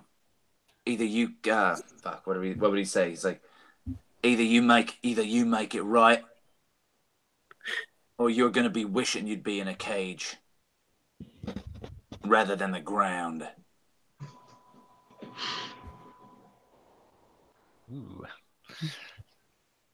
Should you make a roll for that or keep going? All right. So, are you trying to get him to do something? Are you like? I think I'm going to try to get him to kind of like cooperate with us. Okay. Yeah. Roll bear. Ooh. All right. Does this work as terrifying? Well, I guess it depends on. Do you? Yeah. I mean, you have to tell me like what you want him to. What kind of reaction you're looking for. Like, I guess I'm trying to get him to go. In another game, this would be the equivalent of like a manipulate roll, so I'm not sure if it would be. Okay, yes. so does it relate to my being the retired character? The retired. I thought I was out, but they told me again. Yeah, sure. Why not? I forgot all about those ones over there. All right. Well, I'm not sure is this bear or criminal? They're the same for me right now, but if I fail. It doesn't matter if you fail. It's always going to be gaining 1 in bear. I rolled a 2 and 3. All right, you're good. So, okay, so Sockey's maybe you pulled some heartstrings with him, and maybe he feels bad this one last time. Oh, he says, he just like thinks for a minute. He's like, all right, well, I'm working for Honeydew now, but maybe if I got distracted, anyone could come in and out. Maybe if I got that kiss that you promised me last time we talked. Yeah. And he puts his big giant paw on your hand, and he says, and he'll say, "Well, I always knew how to catch a salmon swimming upstream." Sockeye. There it is. Oh, the bear is about to become the bear cub. Yeah. Okay. Really? All right. So, all right, we can leave them to have their intimate moment. Okay. So, Michael, did you try and follow behind? What was her name? Jolene? Yes, I did. Okay. I'm gonna radio for Panda Boy. All right. Well, speaking of Panda Boy, Sticky Fingers, you have entered like this fifth floor is dedicated to just displaying like the sheer quantity of the finest honey from every part of the world. There aren't like interactive exhibits here or anything. It's like walking into Scrooge McDuck's like money bin. Mhm. And it's just honey everywhere, in jars and in like dripping from like posts and just like in every conceivable container, just like to be the most aesthetically pleasing to bear and human alike. As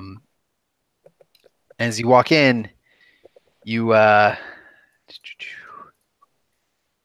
you hear commotion coming from the right side of the room, and you can hear like, these people like these voices like conversing amongst themselves like rather quietly, and they're getting closer. I'll try. Oh, maybe there's like a giant huge honey pot, like a ridiculously big one, and I'll just jump in there. Okay, so you jump in this honey pot to hide and listen, and as you do, you see this woman. You know Jolene, right? Or have you met her? Oh, sure, yeah. I've definitely heard of her. All right, so you see this like fetching woman in a serving cocktail server's outfit come in. And she's accompanied by this like beastly large bear in like a black suit, and you hear them gasp as they enter the room from this side hall. And she's like, "This is it, honey. This is the final score. I told you this would work." And Michael, you're following behind them, right? Yeah. All right. So you are you trying to keep your distance, or are you roll? Hold on one sec. What are you, the face? In the face. Unhinged face? Yeah, unhinged. But also savage. Okay. Okay, so these two enter the room and they're looking about in wonder. And then Sticky Fingers, you hear behind you the elevator you just came in opens. And out from it comes 5 guys armed and Mr. Honeydew himself in this like dazzling yellow suit. And he says, "Well, right on time," as he looks across the room to Jolene and her partner, who are standing with their mouths open on the middle of the floor. And he says, "In fact, I expected you to be a little bit earlier.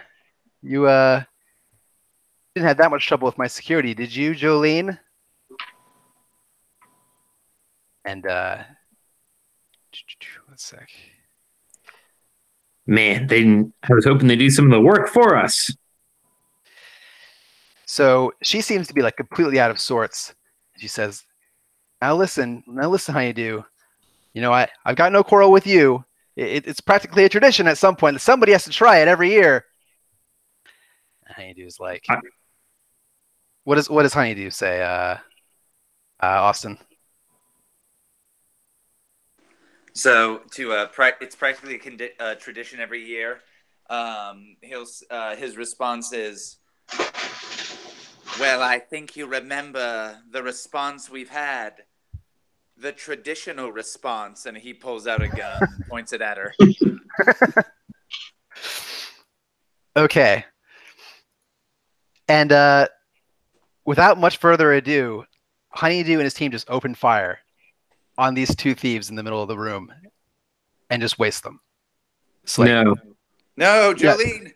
Yeah, Michael, you watch from just as you come around out of the same hallway they came through. You watch as she's gunned down in the middle of the room with her compatriot just murdered in cold blood. Real quick, is there a movie Julia Roberts is in where she dies? That's a good question. I don't know. Probably not. I'm trying to think of a Julia Roberts movie where she dies, and even more specifically where she gets like killed. Titanic. Oh yeah, she died in Titanic. She couldn't fit on that thing with what's her name? Nope, that wasn't her. That was Billy Zane. Damn it! Oh man, confuse us all the time too. Yeah. All right. So nobody knows what that looks like then. Like no one has ever seen Julia Roberts die before. You'll have to imagine it. Except for Julia Roberts in that like crystal ball that she Yeah. Okay. So Michael and Sticky Fingers watch as these two fellow thieves are gunned down in the room. And when it's over, Honeydew's like, get this cleaned up before it stains the honey pots. He says, I need to attend to my masterpiece. He's human, right? Yeah, he's a human. All right. Yeah, I'm gonna start running towards Oh yeah? Okay. like from behind, Okay. just towards Honeydew. All right. So what do you want to like? Are you trying to like catch him before like because he's got like 5 guys with him as well? Like, do you want to catch him before they can stop you? Yeah. Well, I think that sounds like roll bear. All right. I'm savage. Don't forget that. You are unhinged. Unhinged, but I thought it was unhinged and savage. You're an unhinged honey badger. Oh, right, carnage. You Carnage. excel at carnage. So how about 3 dice? Yeah, why not? Go ahead. Right. Okay, so it looks like I got how do I tell? Okay, I got a 6 and a 3. And what? And 3. 3, 3, 6. What's your bear stat right now? My bear stat is at 2. Ooh. Okay. Wait, does that mean I fail? Yeah. Okay, so you like see your ex gunned down and you just don't even think about it. You just rush through to the room, just going straight for the man responsible. And he sees you just before you reach him. And in the most perfect form move, he just catches you and judo throws you into the ground. And he says, "Oh, wait, Austin, what does he say?" He'll say, "Stop badgering me, fool."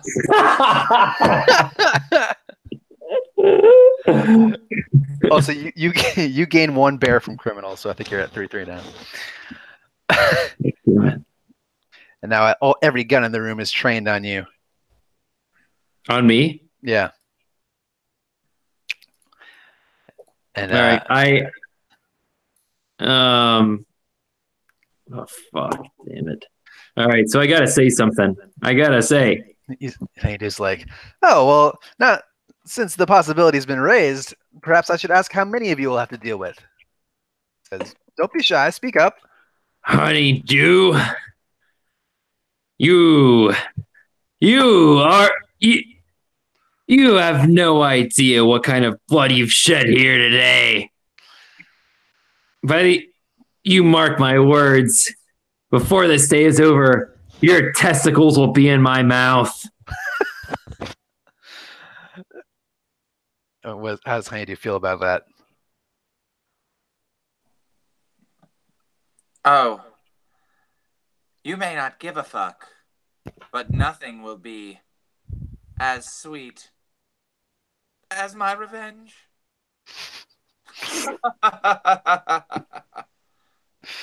Deal with him. And I feel he has more pressing business to attend to. Well, naturally, a man like Honeydew. All right. So he like definitely hands you off, and being a honey badger, he could just sort of like hold you and like pass you to somebody else. One of those animal control collars. Yeah, I'm gonna wait till he's out of the room, and then honey badgers have really loose skin. Do they? Yeah, they have very loose skin. So that's the reason why like no animals fuck with them, because even if a lion like grabs them by the neck, the back oh my god, of the neck, you're right. They do. That's hilarious. They will spin around in their own skin and be like upside down and grabbing that lion's testicles and tearing them off. Okay. Like lions don't even fuck with these animals. Like they'll go into African like honey bee nests and just get stung head to toe. Like they're tiny, but they don't give a fuck. Is what I understand from honey badgers. So he'll be passed off, and I'm gonna wait for this guy to go through the door. And as soon as he's like out of sight, I'm just going to basically like dislocate my shoulders and like turn around and like rip this guy's throat out. All right, I love it. Okay, so Honeydew steps out of the room holding this crate, which smelled extremely strange to both of you. Like it smelled like honey, but like nothing he'd ever smelled before. So he takes it with him, and the other guys are like, "Oh God, all right, who wants to take care of this one?" He like holds it up, and the other guys like start taking out their guns. Like, yeah. No, I'm gonna turn around in my skin and I'm gonna grab the guy by the wrist and bite his tendon that pulls the trigger, so he shoots his friend. Okay, roll bear. Wait, bear? I suppose. That's savage, unhinged, right? So 3d6. Let's go with two. Let's go with 2d6. I don't think it's unhinged to want to save your own life. All right. God damn it, Carl. Oh, I got a 1. I got a 1. All right. Yes. So describe how this works out for you. Like, is this a move you've practiced before? Yeah, I'm like kind of like playing dead and like not really playing dead, but like my neck's lobbing to the side. And then he passes, I'm passed off this other guy and he like pulls out this 45 1911, cocks back the freaking slide on it. And then it's like, but he's talking casually to this other guy and his gun is aimed at him. And I'm just going to like bite on his wrist and like dig my fangs into his index finger's tendon and yank him so that he pulls the trigger and shoots his friend straight through the fucking heart. All right. That is exactly what happens. And immediately a melee ensues. Yeah. And the guy who I just bit, he's totally fine, but he has to watch his friend die now. And he's like, they're really close. Okay. So like you do this like crazy fast move where you twist around your own skin in an impossible way, bite this man's hand. He shoots his best friend through the throat, and there's just deafening silence in the wake of this gun blast as this man watches his friend fall, and these 4 remaining agents just look in horror at this body on the floor. And I'm the rest already look to you. I'm already bounding towards the next fucker. All right. Sticky fingers. You've been watching all this unfold. What's your plan? Are you gonna lay low? Or are you gonna what are you doing? How are you feeling about this? Yeah, I think that. Well, I've hopefully eaten a load of honey in this time. Yeah. I mean, I guess so. You hit a honeypot after all. Yeah. Yeah. Why not? Oh, this whole thing's a honeypot, baby. And then and that's why Grizzly Adams is on it. Mm-hmm. Mm-hmm. So I think now that there's the melee going on, I'm going to use this distraction to kind of slip out of this honeypot and kind of escape into the shadows, hopefully to follow Honeydew. Okay. All right. Go ahead and roll for that. See if you can escape notice and like successfully follow this old man out of the room. You think a thief would apply there, right? Absolutely. All right. Yeah, I got a 4 and a 5, so that back up to 5. What's your criminal stat? It was at 4, and now it's back to 5. But you did succeed, right? Yeah. All right. You're just too good at stuff. You're like itching to become a rogue. Yeah. Okay. Great. So you successfully are able to evade like this crazy like 4-on-1 fight that's now breaking out. Mm-hmm. And be able to follow Abner as he like retreats to his study. All right. So over the walkies in the limo, both Hybe and Sockeye are hearing the same things, which is like carnage, just madness. Like you hear a gunshot and then just screams. And just like more gunshots and people cursing, and this like the wet sounds of flesh being cleaved from bone. And Sokai's like, "My God!" It's like, are those your boys in there?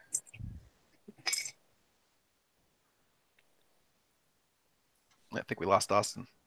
Yeah, sorry. No, I was. So, we can hear all that over the radio. Oh right, Deej, you were voicing Sockeye. You go for it. Yeah, so you both hear like this fight breaking out. Yeah, he says, "My God, are those your boys?" Cubs. Your Cubs, yeah. He'll say, and have we heard like all of this craziness? Yeah, why not? I'd say Sticky Fingers would have kept the mic on. And he'll say, like, the kid loved her. Like, oh no, wait, hold on, I'm Jason Statham. The kid loved her, you know. I wouldn't be on the other side of him right now. All we gotta do is make sure we don't get between him and the stuff. And all you gotta do is make sure we get out of here. He's like, "Oh God damn it, Sleepy. This is That was always your nickname for me. It was Sleep. this is why you never make anything easy, do you?"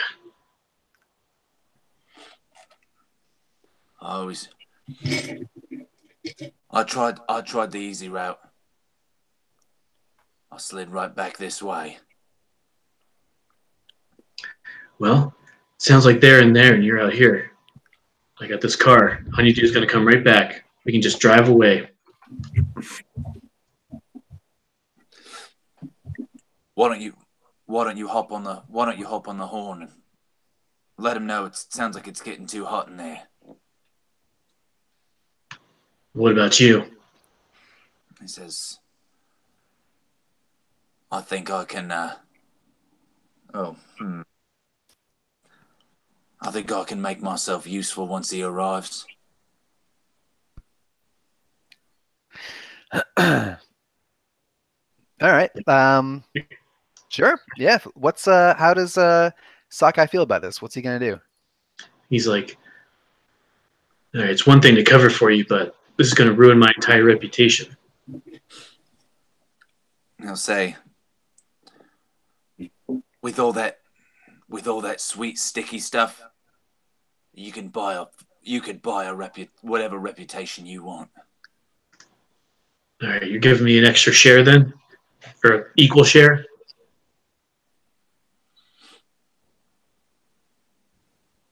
And he looks at him and says, ooh, hold on.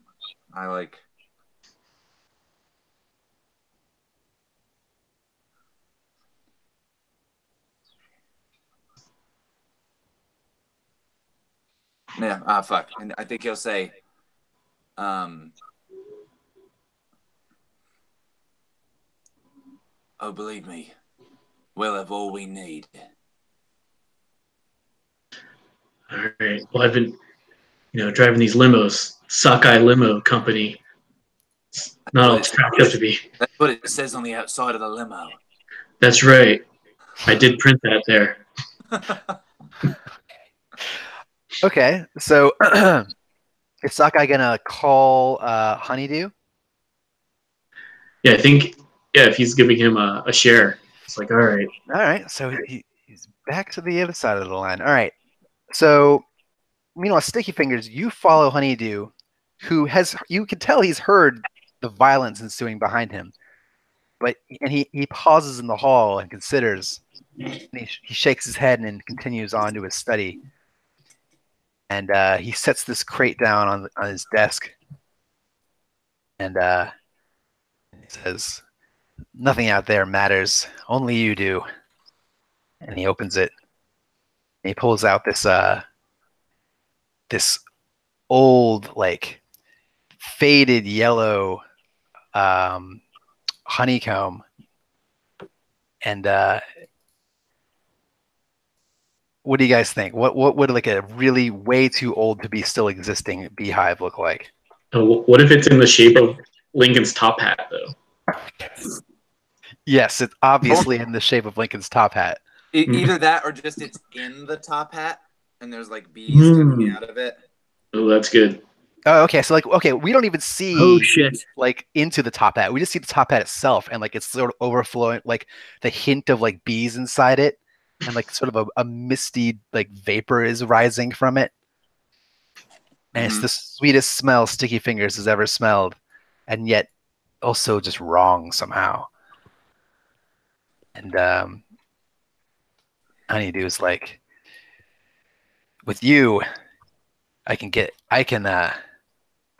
down the rest of this and be the undisputed purveyor of the most treasured honey artifact of all time. And he gets on the phone and he says, Johnson, have the helicopter ready. I'm coming up.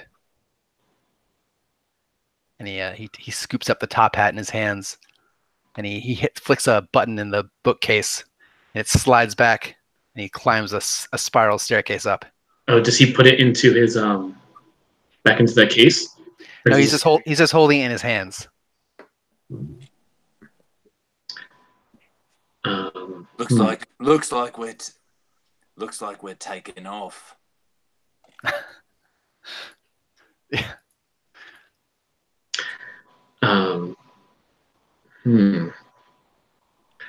Yeah, I want that hat. So he's just carrying the hat, just like a football kind of. Yeah, he's got it like in his arms. Yeah, what would be a good thief thing to do here? I feel like Ooh, could you maybe do something where you end up switching it on him? Yeah, that's what I was trying to think of with the case, but this monster. Okay, yeah, maybe. Oh, here we go. So there's a thing that opened up. It was like a secret bookcase tunnel thing, right? Mm-hmm. So without him knowing, I put a tripwire there that he's going to trip over, and that's when I'll make the switcheroo. So you're gonna try and like, trip him on his way out of the room? Mm-hmm. Okay. Oh, of course. There's like a high-tech device which we've obviously made that I roll it like a ball and it opens up and makes a tripwire come out. Okay, so you're just trying to trip him up so he like falls over before he can leave the room? Mm-hmm. Okay. Sounds like a criminal thing to do. Mm-hmm. This is tricky. I should have had more loads of honey. What was I thinking? Yeah, I got it. Okay. That puts me at 6. Oh. Glasses. But, ooh, okay, actually. Oh, if I get this, that trips him, and I try to switch it up. That means that's going to be mine. I'm out of this group. I mean, yeah. I mean, you interpret it how you will. You are lured into a life of crime and betray the party. Oh, okay. shit. So, all right. So you successfully tripped this guy, and how do you switch this hat out? Oh, I've just had a replica made. Obviously, Deus Ex hat. Mm-hmm. Oh wait, I have the fez that I have. And I pull it in a certain way, it just unfolds into a top hat. Like I planned this all. Oh, you have like a trick hat. Mm-hmm. Okay. Like those fools thought it was a fez. Who would wear that? Okay. And I throw that down and try to grab the ape's hat hive and scurry away with it. Okay, so all right, so this old man trips and he curses as he stumbles to the floor, and like quick as he can, you toddle on over there as an adorable blood-soaked panda, and you take off your trick hat and put it on the ground next to him, and you grab the hat, and before you can leave, he turns and he sees you, and he says, "Oh bugger." And now everyone's got a Statham accent now. And just as he says this, you feel this earth-shaking rumble come from beneath you. and just this deafening explosion. Oh yeah, has it been 6 minutes and 22 seconds? In TV episode Yes, Carl remembered. time. All right, so the whole Good job, building. man. I was thinking about it recently. I was like, man, I totally forgot about that. So this whole building shakes. Sticky Fingers, you and Abner are both like tossed about in the ground momentarily, and each of you have one hand on the right hat. And Michael Cicero, you have successfully dealt with 2 of these armed men, but just as like one of these guys finally gets a bead on you and he's about to pull the trigger, the whole room shakes and all these honey comes pouring down.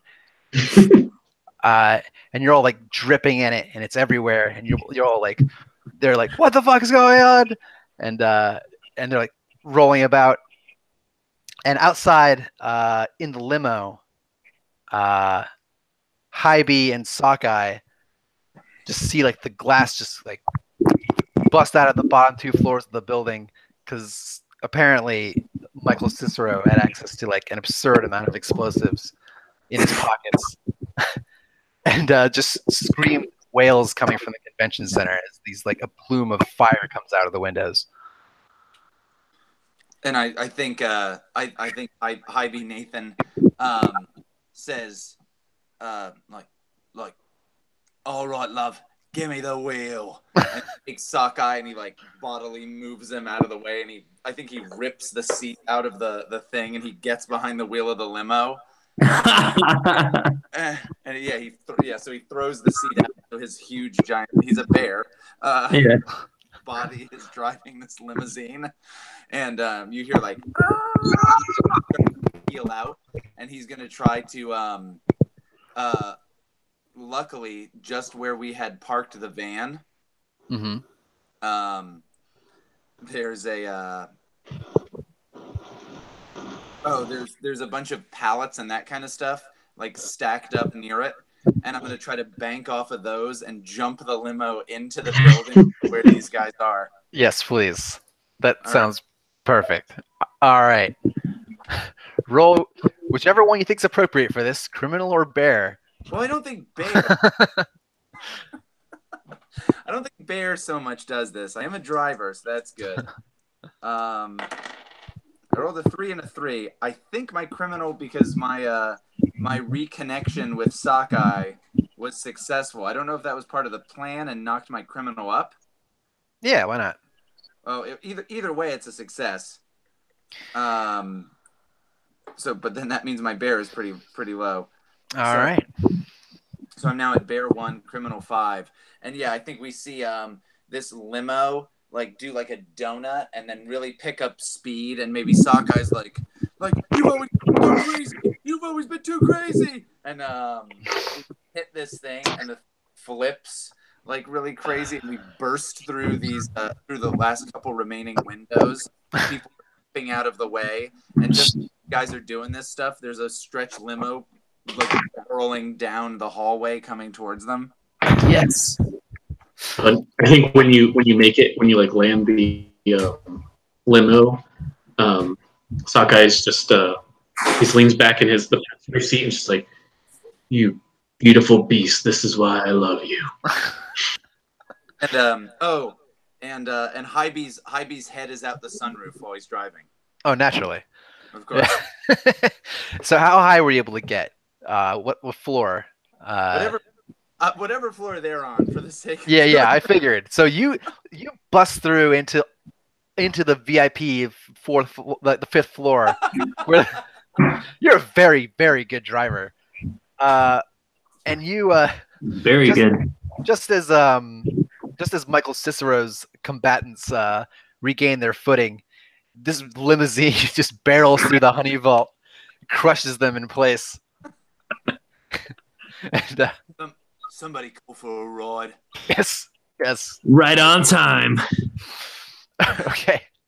So you exchange you give each other a nod, and as he saves your life, and then you see from the hall, scampering your direction, holding this top hat that smells bizarre and looks even more bizarre, is Sticky Fingers, and you can hear like Abner screaming after him to come back here. Abner. Who's Abner? Honeydew.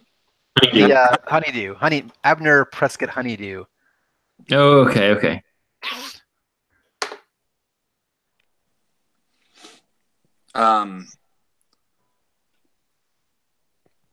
Ooh. Oh, I think he'll say like, Sockeye, see if you can distract him. Distract Honeydew? Yeah. All right. Well,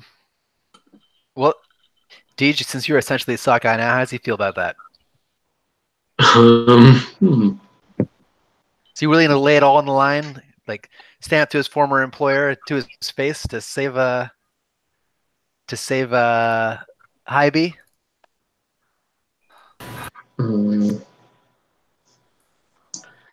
Yeah, I feel like he has to, right? Do you require a roll for that, or I think he's pretty I off? think Sockeyes gain sentience. Mm-hmm. Yeah, he's not a character anymore, DJ. You have to live as Sockeye. I think we said either Jones or Johnson. I forget which one. Sockeye Jones. Oh, you know what? He stands up. He gets out of the limo and just kind of directly in front of Honeydew to stop him. He's like, "Hey, Honeydew, this is my 2 weeks," and just sucks him in the face. Oh, he says, "Oh my!" He crumples as an old man would be wont to do. His brilliant yellow top hat goes flying off into the far away into the room behind him. All right, so it's the four of you in the vault. The building's on fire. And, all right, Sticky Fingers is holding the prize. You got it. Yeah, and I'll say, yeah, guys, all right, we got it. This is it. This is Abe's hat full of honey. But I heard there's a helicopter up on the roof coming. Mm-hmm. Unless we can drive that thing. And he goes, and I think Hybe says, "Oh, don't you worry about. Oh, I got us all covered for the get out." And I think I'm gonna bear like Hulk style burst out of this thing, out of the limo. Sunroof. Limo. I didn't remember what it was called. I was like, Honeydew? That's not it. Honeydew. That's not it. And I'm going to try to grab all these guys and leap down that chute, which is also too small for me, let alone all of us. Oh, absolutely too small. But yeah, I'm going to try to grab us and leap down that chute so we can land right next to the van and get the hell out of here. Well, as you said, it is definitely not like it could fit Sticky Fingers and maybe Michael, but it's not going to fit you. But I don't like you. So, then he shoves them down there, and he's gonna just leap out the window. So he shoves Sticky Fingers and Michael, and then he gives Sockeye a kiss, and then he pushes him down the thing too, and out. He just jumps out. Okay. All right. Michael and Sticky Fingers, are you down to be barreling down this chute towards the ground floor, the expressway? Mm-hmm. Yeah. Okay. Yeah. So you guys are tumbling through the dark of this chute. You can feel like the heat just on the other side of it as you get closer to the ground. And there's this enormous man who I'm not sure either of you have ever met before, like behind you, barreling down as well, who had punched that old man in the face. And Yeah, you both make it down there, just like gravity would have you do. And Hybe, what's your plan when you jumped out the window? Um. Or was there one? Is this just a moment of just pure bear? Oh. No. This is just exactly that. This is just like I'm leaping into the stream. That's what he imagines. He imagines back home, and he remembers. Oh my god! As a young cub, leaping into a stream of crisp, clear Alaskan water, hanging out with his then fiancee Sarah Palin. Both of them looking off in the distance and saying, "You can't see Russia from here," and she says, "Yeah, I'll never see that, ever," and she never did. Oh man. That's where the split in these alternate universes started. Yeah, exactly. All right. Well, we've got several hundred pounds of grizzly bear just falling.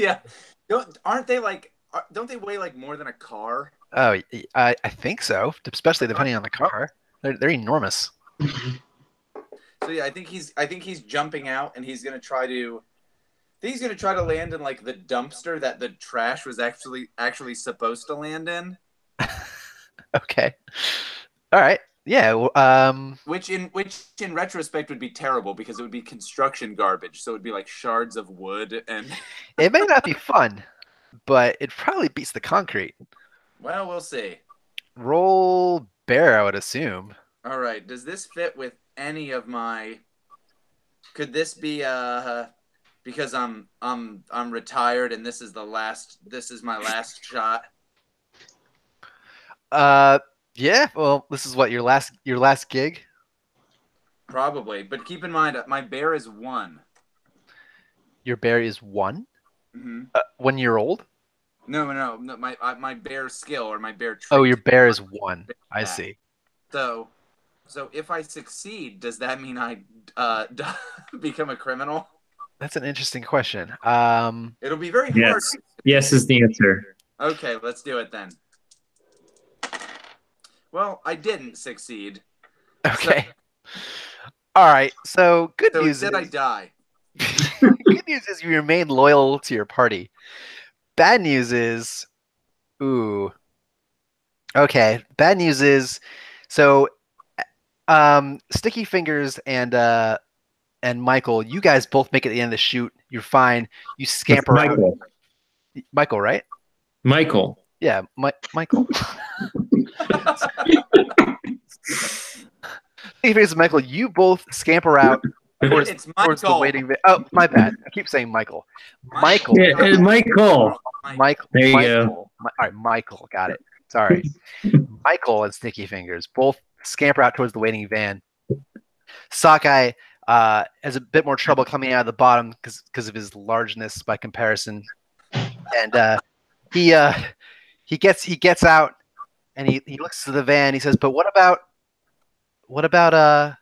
Hybe?" And he turns and he looks because he sees he wasn't behind him in the tube, and he looks up, and just as he does, the sun's blocked out. Hybe makes his landing. And Hybe remarkably turns out pretty well considering. Not so much for Sockeye. I had another idea, if you don't mind. But yeah, what's up? So I'm just about to leap, and I'm like, all right, there's the bin.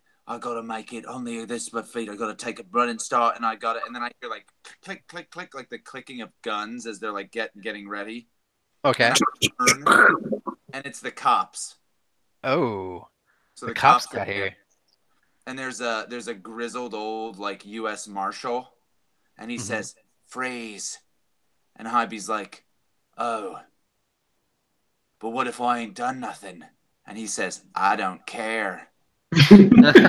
Is it Tommy Lee Jones or Tommy? Give me an excuse. Despite the Bill Clinton / Matthew McConaughey impression / Jodie Foster impression I did, but yeah, he's like, "I don't care," and just give me an excuse. Yeah, that's when Hybe he falls backwards, so he does. Yeah, he does arms crossed.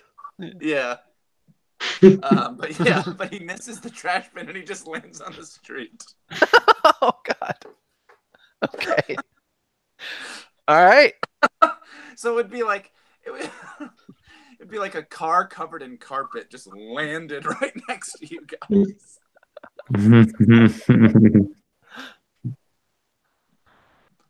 Okay. Well, so this makes a mess on the ground. Yeah. Like it's just disastrous down there. Okay. So Sakai sees this. That leaves Sticky Fingers and Michael without a driver. So well, hold on. Did Hybe just die? Well, I'm not sure how else that could go. Like you described that to me. I want to know in what state you'd be in if he didn't. Oh, I think he. Oh yeah. Okay. Oh, how about this instead? So if we're gonna keep him around at least for a little while. How about you just take over a bear or a sockeye? Yeah. How describe to me the circumstances in which, like, what would his condition be? I think he just like both of his legs are broken, and he has to let somebody else help him drive the car with his other legs. Yeah, like they have to press on the gas pedals. So it's like your expertise in someone else's limbs.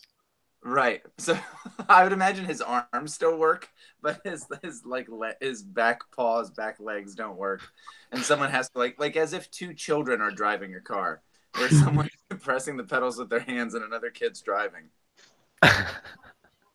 Okay. But I also like the idea that just Hybe just dies and. I like the variance in the stories could be like when Sticky Fingers and Michael are recounting it later because they didn't really see what happened behind them. Okay. I have an idea. Are we wrapping up then? Because I've got a perfect idea for that. Yeah, we're getting to the end. I'm dying. It doesn't. It seems like it's not like we're gonna fall in love with these characters and join them for many adventures. What are you saying? Okay, so canon ending. Let's have a vote on it. Does Hybe die or does he just have broken legs? Oh, I think he. What was your idea, Deej? I was thinking, especially if the FBI or whatever, the marshals are here. Then, Sticky Fingers comes out and he goes over to where the police are and he hands them he throws the hat to them and he puts on his own police hat and he's like, "Yep, got him hook, line, and sinker." Oh, Sticky Fingers. What a bastard. Yeah, and that's that's when that's when Hybe jumps off of the thing and he's like twice. You son of a bit, and he falls backwards. Oh my God, this is turning into a very sad ending. All right. Oh yeah, that did get sad. And Sticky Fingers says, "Oh, also they murdered a child up there too." We should I'm pretty sure you murdered like many 80 and several dozen children with a bomb. Well, that's what the ghost of Abraham Lincoln's beehive is saying. 77 children were murdered. Okay. So, all right. How about this? Let's say the ending is through Michael's eyes, and he's like, "All right, we're gonna make it. I'm at the van. It was crazy, but we did it." And then you turn around and you see Hybe hit the pavement, and you're not sure what his state is, but he lays there and his legs don't look so good. And you turn in the other direction, you see Sticky Fingers. Instead of running from the cops, he tosses them the prize, and he puts on a hat and he turns to point to you. No, Sticky Fingers! You son of a bitch! You son of a bad noodle Wong! You piece of shit! Come here! You see Sockeye. I'm gonna jump in the car and I'm gonna try to run the car over Sticky Fingers. Okay. So as you're doing this, Sockeye is like bent over Hybe and he's like shouting and like patting his massive face. And Michael, just before the credits roll, you have one choice, and that's do you run and save your own hide, or do you floor it into sticky fingers? Floor it into sticky fingers. Okay, roll criminal. Oh yeah, give me 1 second. I'm thinking I'm at 3-3 now. Great. 50-50. 50-50. This is pretty savage, right? Oh, that's carnage for sure. You got a 5 and a 3. All right. Hit it. All right. So describe how satisfying it is when you connect the sticky fingers. All right.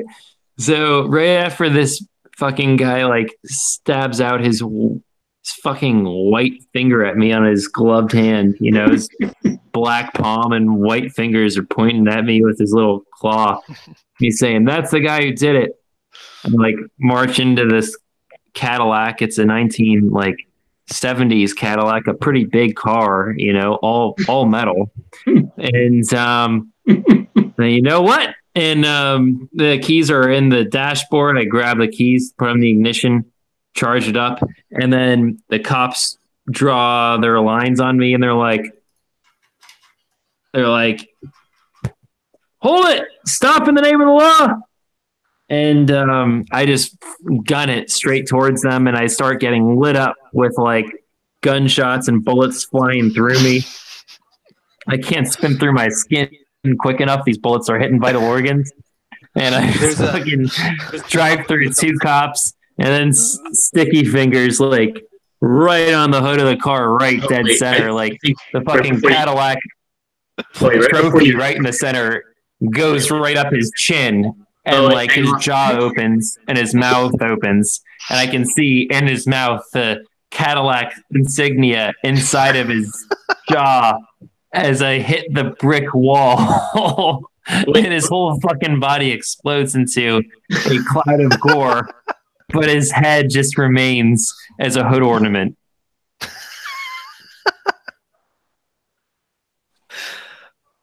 And the whole time, a public domain version of Freebird was playing. Oh, I was gonna say "Hello, Darkness, my old friend," but sure, yeah, Freebird's good too. Freebird for sure. Wait, Yeah. I think his last words, as you were like just driving up to him and just running over all these police on the way to Sticky Fingers, he just holds his paw up and he's like, "No, wait, I'm an endangered species." All right. Love it.